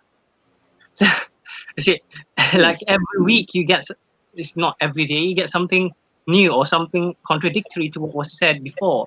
One day they tell us that masks don't help, the next day they say it helps, and then the next day it says you don't have to wear it, and then the next day it says you can wear it, it's good. So what, we don't know this just shows us that even the medical professionals are not sure.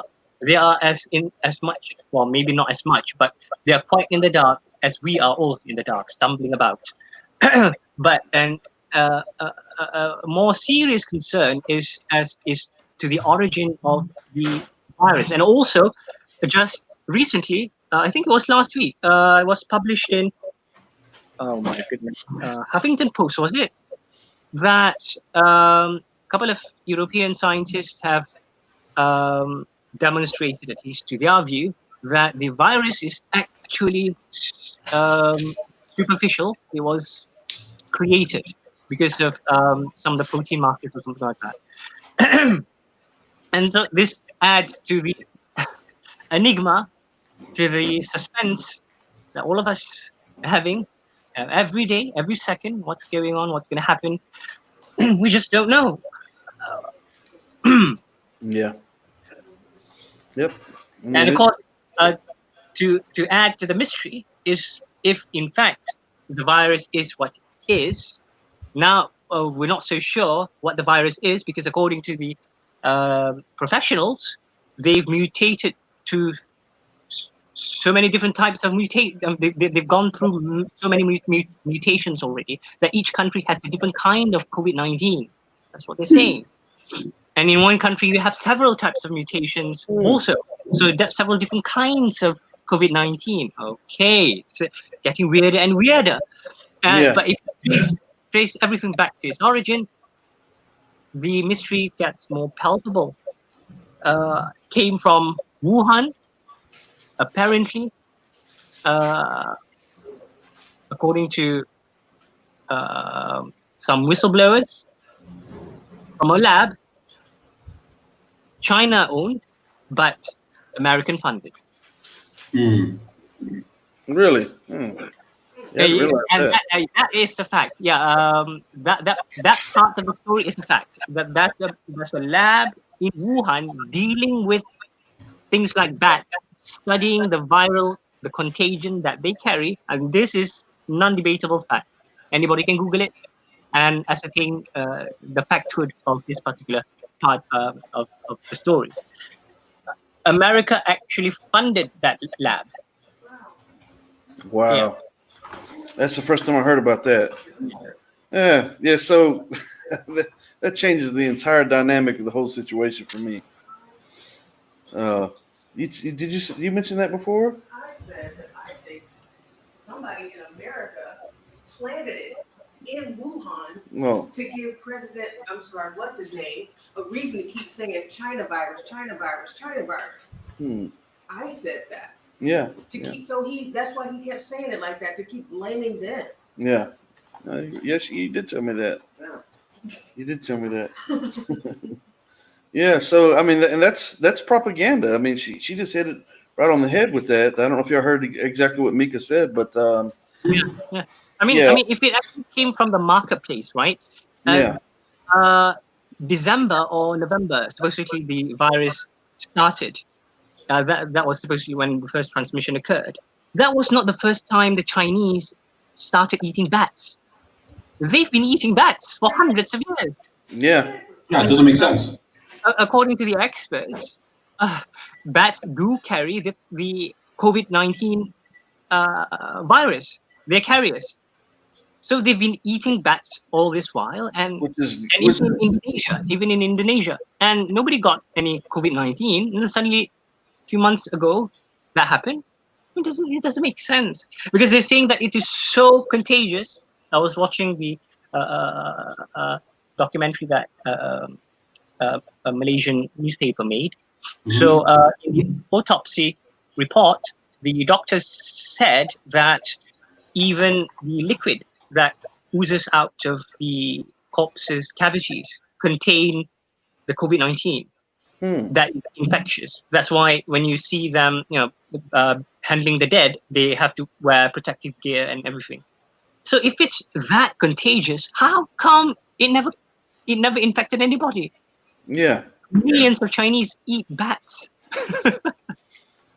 If America funds that clinic, I had no clue about that. That's alhamdulillah. There's no telling what they're up to at this point.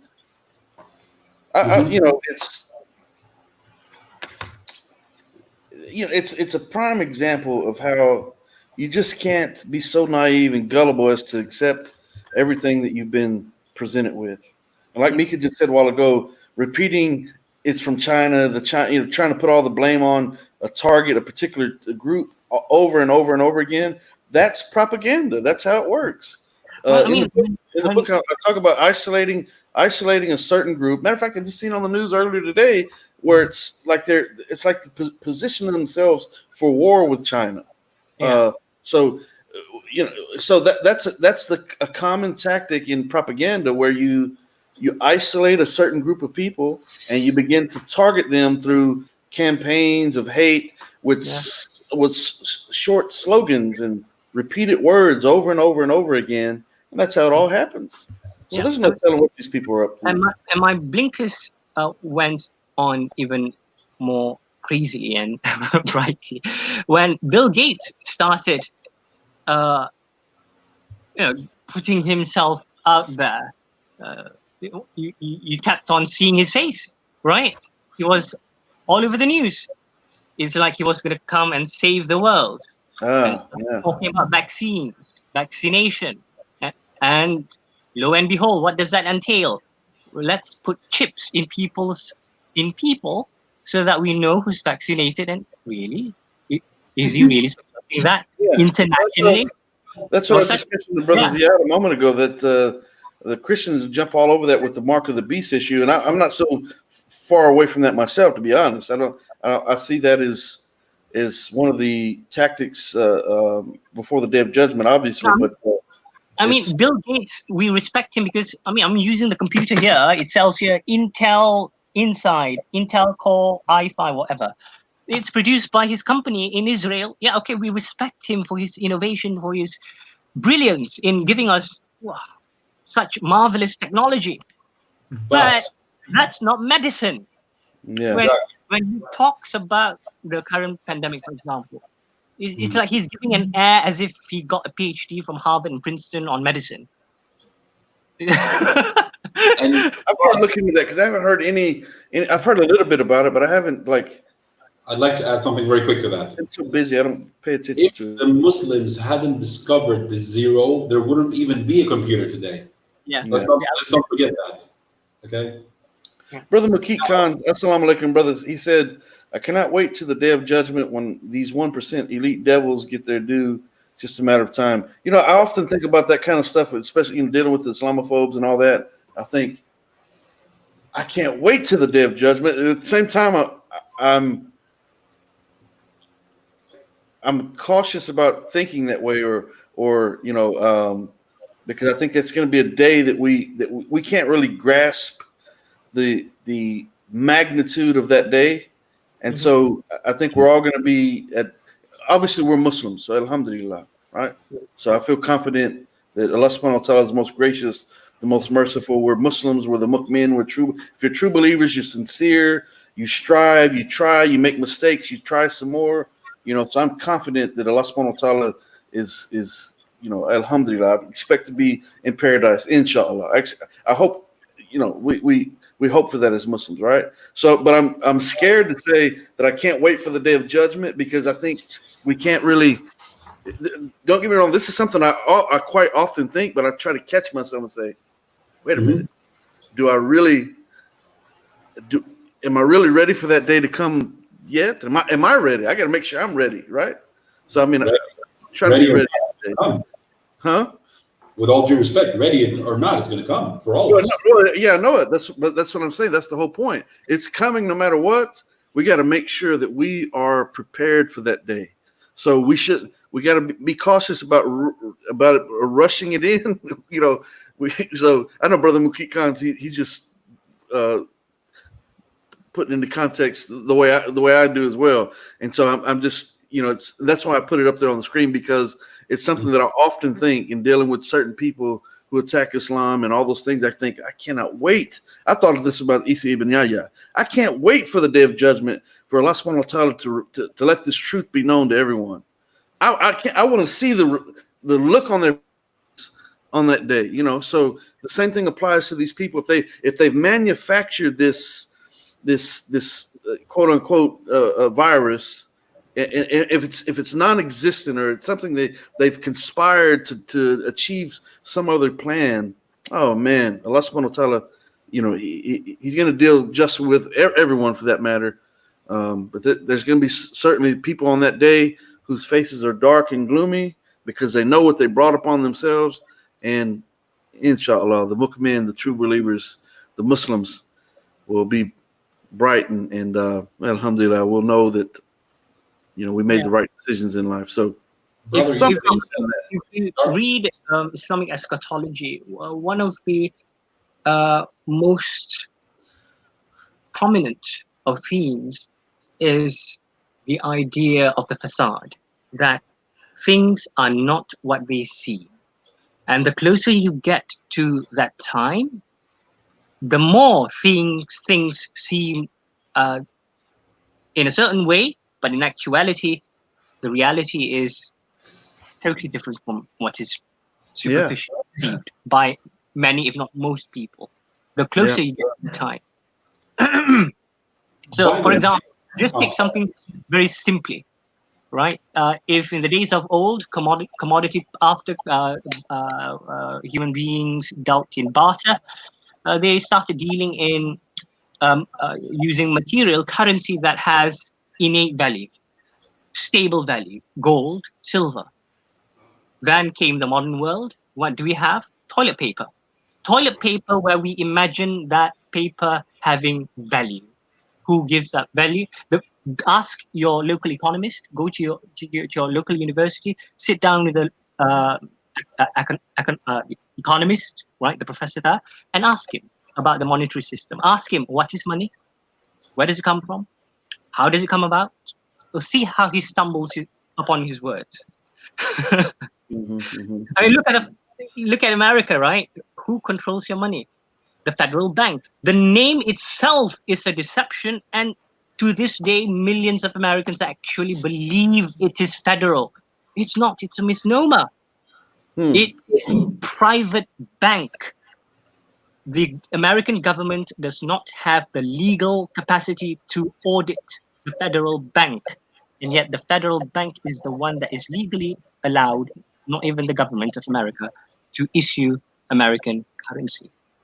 Most Americans don't know this, and it is stupendous. So the closer we get to the time, the more stranger things become. Yeah.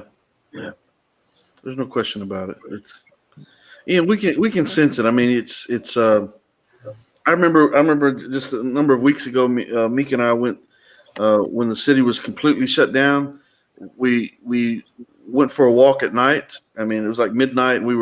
I live right here in downtown, and just it was so bizarre, like like out of a movie, and someone had graffiti COVID-19, and then you see literally you only see a few homeless people here and there, and it's like nothing against homeless people, but it's like in the movies where you be in this situation that it's a world changing event that in maybe a zombie apocalypse type situation. It just seems so bizarre, right? So bizarre. The streets are black, no cars in cities. Houston's a big city, right? There's millions of people in Houston, but the streets are empty. Such a strange period of time. It's all the rioting and all the things. So we obviously we are the people closest to the day of judgment, other than maybe not our particular generation, but obviously we're approaching the day of judgment. It's coming, and man, we got to make sure that we're ready for it, and don't just take everything at face value. Don't believe everything that you see, because it pops up on social media and you see it 9 times that day. We just can't just latch on to everything that you see. Well, we live in the strangest of times. It's the time like no other time in history. It's a time when a group of people or even a single person can blow up an airplane, Iran, a few months back, and then just, oops. That's it. Full stop. That's the end of the story. Next. Yeah. MashaAllah.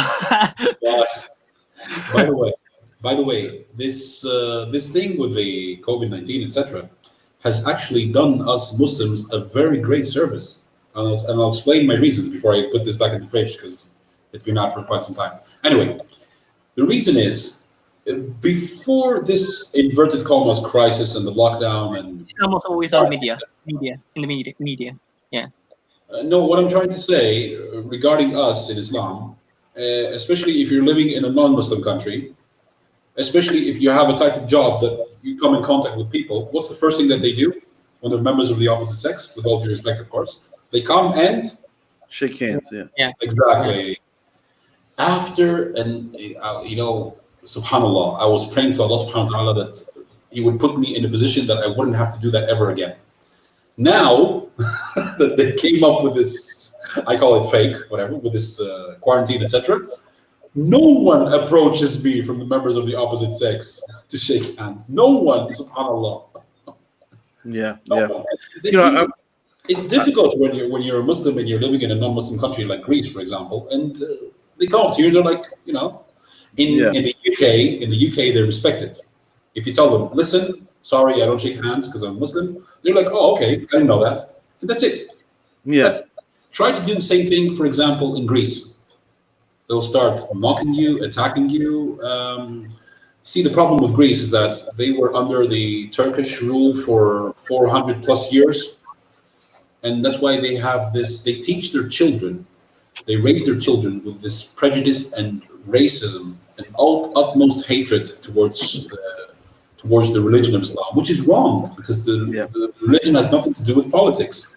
I mean, I don't condone, of course, I'm against what the Turks did back then in those 400 years of Turkish Ottoman rule, but at the same time, you have to be honest and teach your children that this was politics. Because if you keep telling them this was Islam, and then one day this child at the age of 15, 16, 17 plus, he meets a Muslim, he or she will be very aggressive towards that Muslim. Am I right? Yeah. Do you understand my point? Yeah, I mean, you have to be honest. Teach your children from very young age that, you know what? The Turks did this to us, not the Muslims. Yeah, absolutely. Absolutely. And not even the Turks themselves, the Turkish government at that time, or whoever was in rule at that time, did this to us.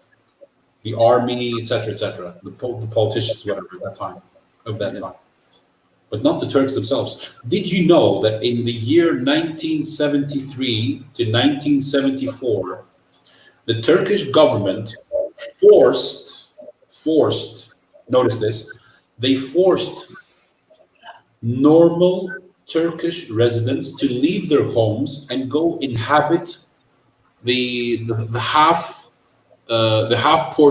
northern portion of Cyprus? Did you know that? No, I didn't know that.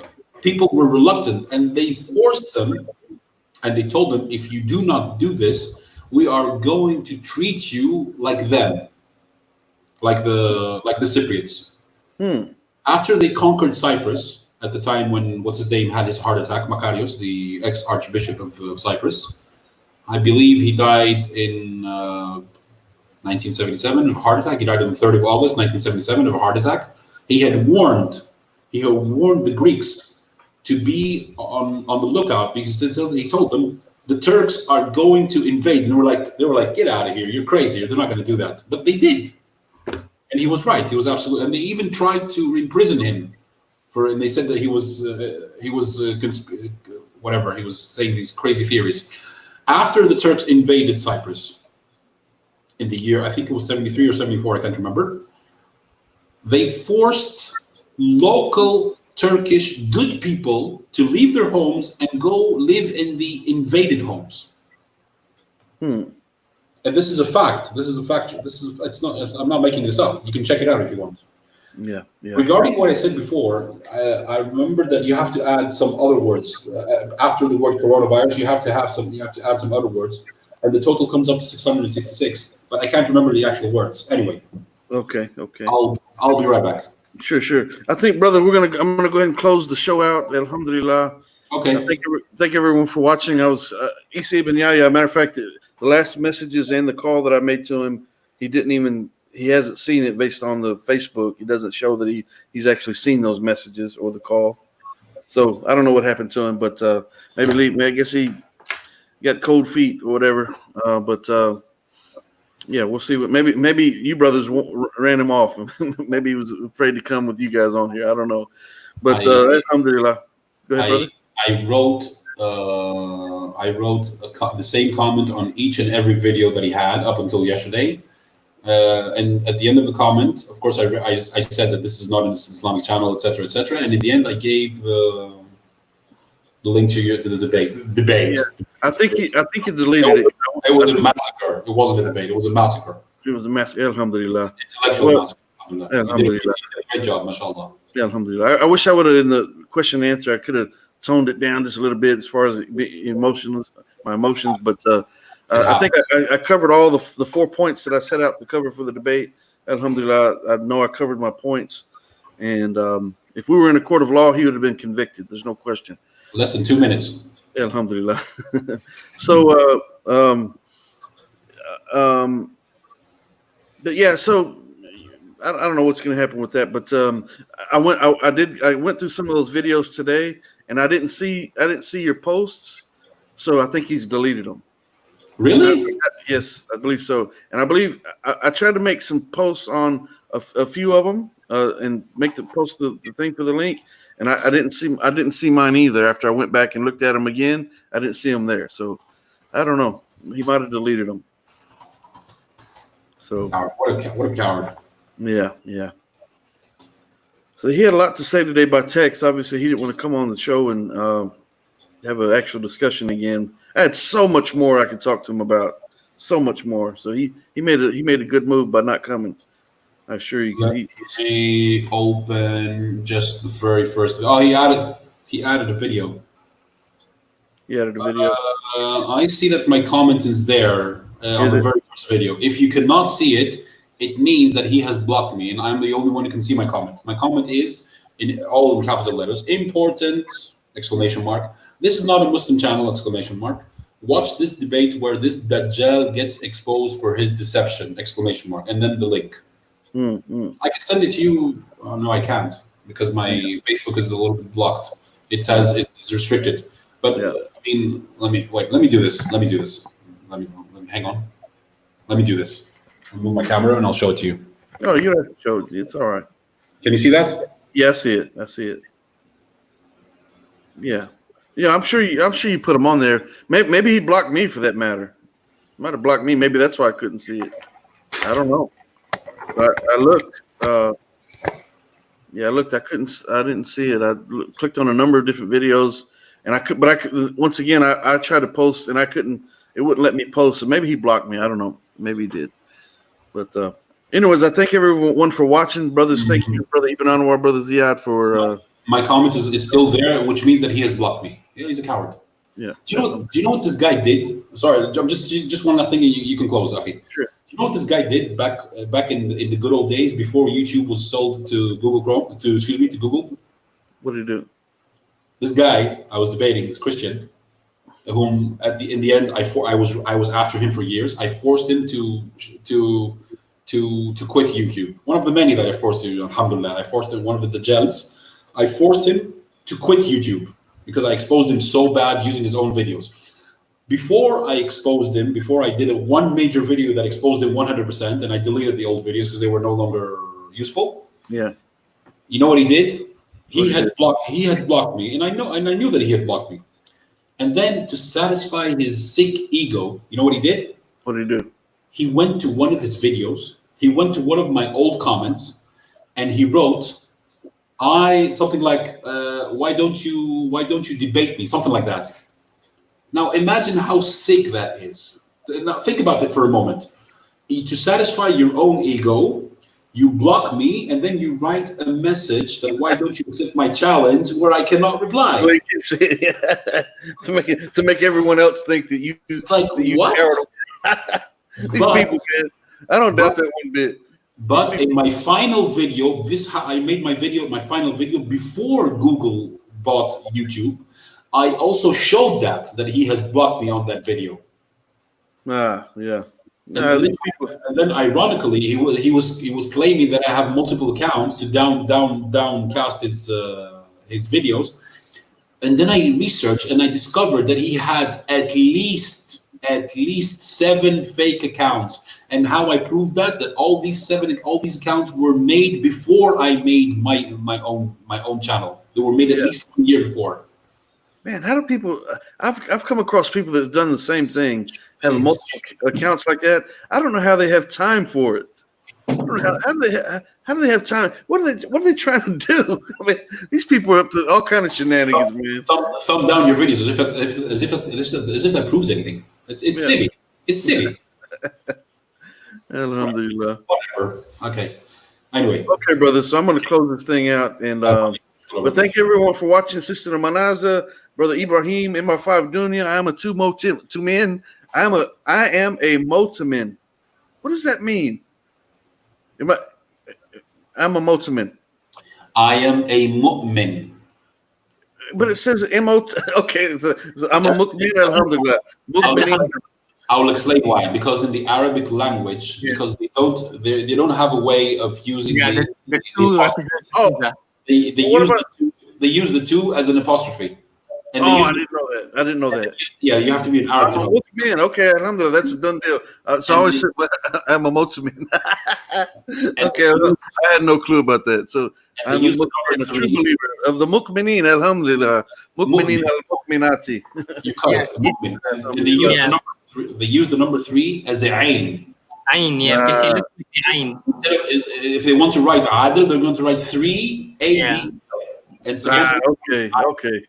Yeah. So my brother Abu Bakr Siddiq Hussein, this brother right here is with the Change for Change Foundation. You see his name in the chat right there. This brother, matter of fact, a year ago today, my son was in a very serious accident.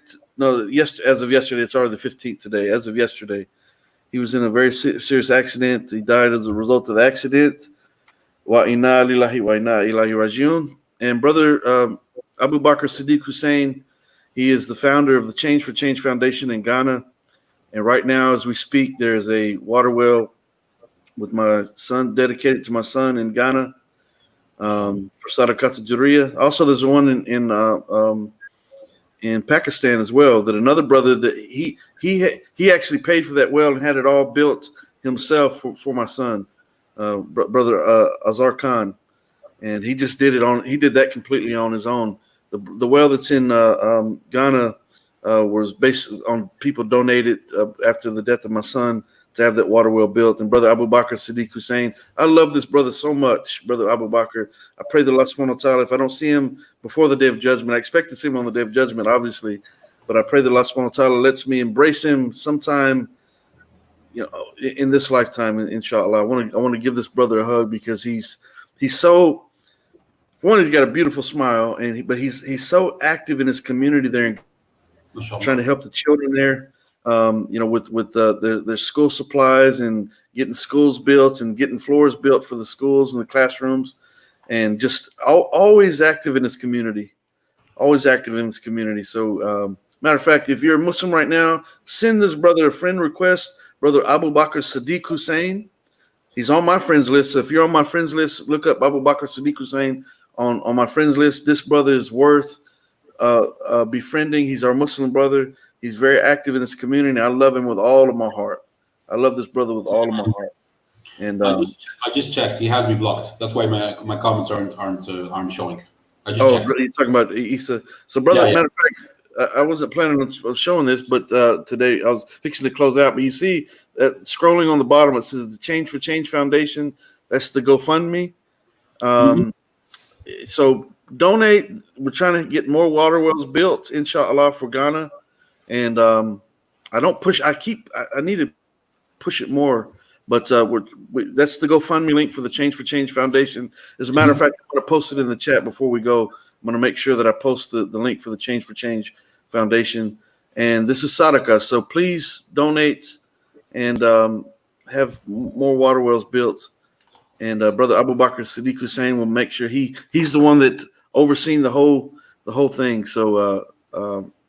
I'll have to. Here's the link right here. Yep. No, that's the Merriam Center fundraiser. So I'll have to get the link. But before I go, I'm gonna post the link for that. It was on my saved links page, but I don't know what happened to it.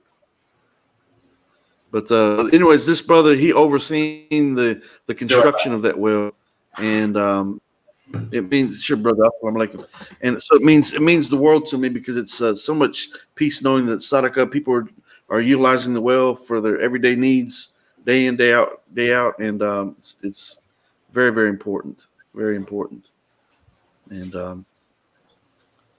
so let me sign in here and.